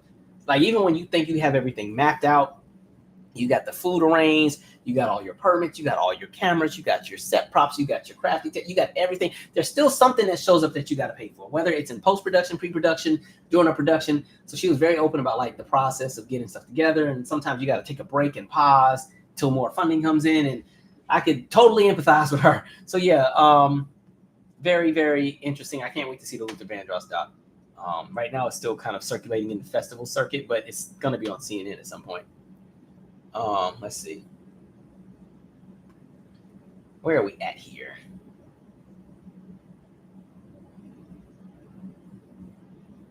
Somebody said, did he pay in Dogecoin?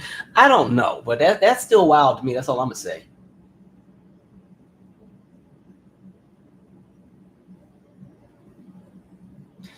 Unicorn Mama, I agree. They said, I believe This Is Us depicted an accurate view of Randall's struggle with being black as an adult. I thought they did a really good job. The only beef I had was just what I said, where the parents talked to the white kids about the grandma being racist. I'm sorry, they talked to Randall about the grandma being racist, but not explaining to the white kids why they were kicking grandma out. That was my only beef I ever had. But they definitely used to harp down and have those conversations on that show. And Randall used to always like pretty much say, like, I never felt supported by y'all, and there was nothing they could say, right? And there's some things you won't have an answer to because it was never your experience, right? And I think once people learn to understand that in regard to conversations around race, we won't have so much smoke. Some of the problems are, I think, no matter how much you explain things, some people just don't want to learn anyway, and some people don't care. And this is why I say I don't argue with white folks. Like, the funniest thing is these videos, people will have dissertations in the comments and they think I'm about to go back and forth with them. I'm not going back and forth with you on what I've spent all day researching and shared, because the difference is I'm bringing awareness to an issue that, affects people collectively. You're trying to protect the status quo that you get to benefit from. That's why you're so mad. That's why you're writing these dissertations. That's why you don't have an actual thing to refute, because you don't have the range for that conversation. You have emotion and you're pissed off because somebody called you out and you don't know how to receive it. So now you want to talk about content of the character and some other stuff, and they want to ask me, well, where did you receive your education and all that other crap? I'm not arguing with y'all. It's a waste of time. So no, y'all have heard these arguments a million times and y'all ain't never budging on none of that. These same arguments and conversations we're having right now in 2024, they were having in the 60s and they were having in the 20s and they were having way back when. Nothing has changed, right? The only thing that has changed is the people affected by everything, because generations die off and the next generation is born into the same nonsense. That's it. Yeah, somebody was like, I would like to debate you on my channel. No, we ain't doing that. I'm not entertaining that. No. I already said what I said. Like, I post my video when I go to sleep. I be enjoying my day. Like, no.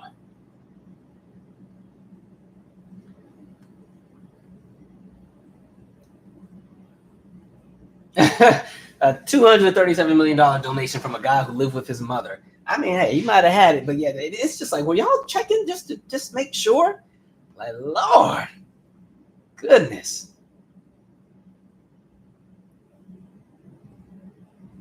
And it's happened to a lot of schools too, where like somebody comes up there and does something terrible.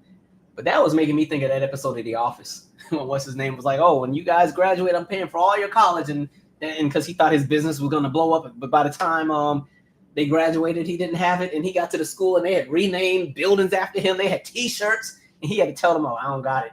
Like, that is wild.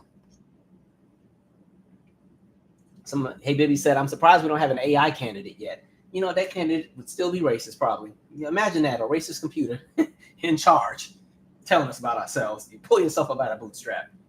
I'll unplug everything. All right. Okay. Those are the main things. The only other thing, people, I keep seeing folks going to these random folks getting veneers done from people that aren't professional. You only get one set of technically two set of teeth, but you only get one set of adult teeth. So just use discernment, people. I think a lot of y'all are letting folks play in your mouth too much. Like, understand that your teeth are connected to so many elements of your body, and it even connects with what happens with your heart. So do you really want your friend's cousin from down the street that took a YouTube course drilling in your mouth and putting glue on your gums? Right? I saw a set where there was no space in between the veneers. It was like one big piece. You couldn't even floss between it. It's just I'm like, are y'all for real? And people are really getting it. I mean, I have nothing against veneers. Like, you know, if you want to get some, get some. But like, people are now getting them, and there's nothing wrong with their teeth. They're just going and getting veneers because that's the new trend.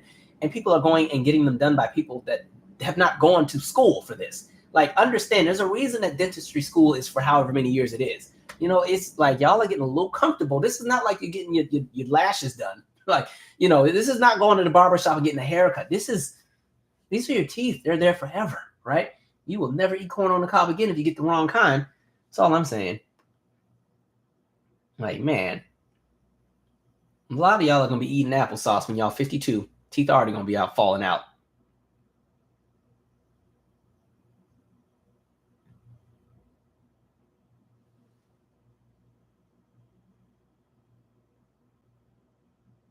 Oh, avocado queen. I hear that all the time too. They say, Kevin, I mentioned slavery to a black man adopted by white folks, and his response was, I don't hold on to others responsible for the sins of the past. We should let go of the past.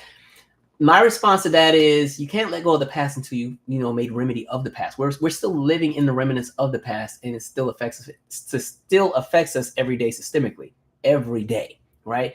That's the conversation around wealth. Everything you can think of ties to race and slavery, and every freaking thing in this country, everything from the freeways of how they were constructed to where people live, to why certain neighborhoods never had pools, to why certain schools still have, the rates that they have in regard to academic success, and it ties to the tax burdens and the tax code and the property, this and property like this. Everything ties to race, right? Because slavery was one piece of it, but it's not like slavery ended and then we just all were in harmony and everything was equal. No, it was just like piece after piece after piece after piece. So in the same way that they constantly move the goalpost, that's why I say it's happened with racism in the United States. Every time you think it's like whack-a-mole. Every time you think you've fixed the problem, another one pops up. Boop, surprise, boop, surprise, surprise, surprise. And so every few years we get a new surprise. Boop, up, woke, boom, up, CRT, boop, Marjorie Taylor Greene, boop, Lauren Boebert, boop. Like, there's something every other day. So that idea of we should just let go. Yeah, folks love to say that, but it doesn't but then at the same time, they will spend all day criticizing groups that are on the receiving end of those issues or the policy or anything else that's affecting people collectively. And then at the same time, not only that, it's like they climb the ladder and then take the ladder with them and burn it and make sure nobody else can get there with them, and then tell folks they're not working hard enough or they haven't earned it, right? And everything else like that.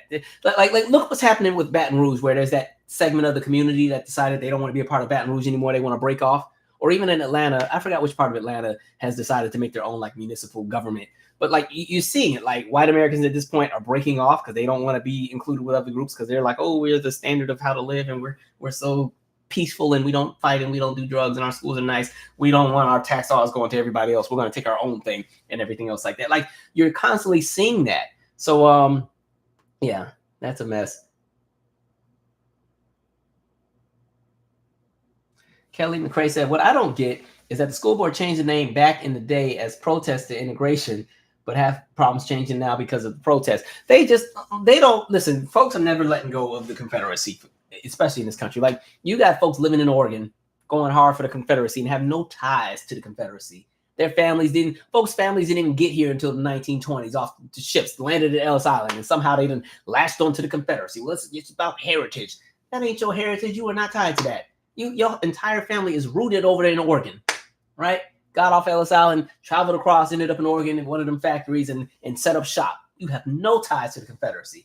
That's just centered in anti-blackness. That's what that's centered in, right? I've already told you, for even the people who have it down bad in this country, especially with white folks, the white folks who have it down bad where they have nothing, the one thing that they get to hold on to in their mind is at least we're not black. And so they will let that give them the push they need to feel validated and feel great about life. And so they will continue to fight to uphold that if it makes them feel that element gives them power, right? So it's a mess.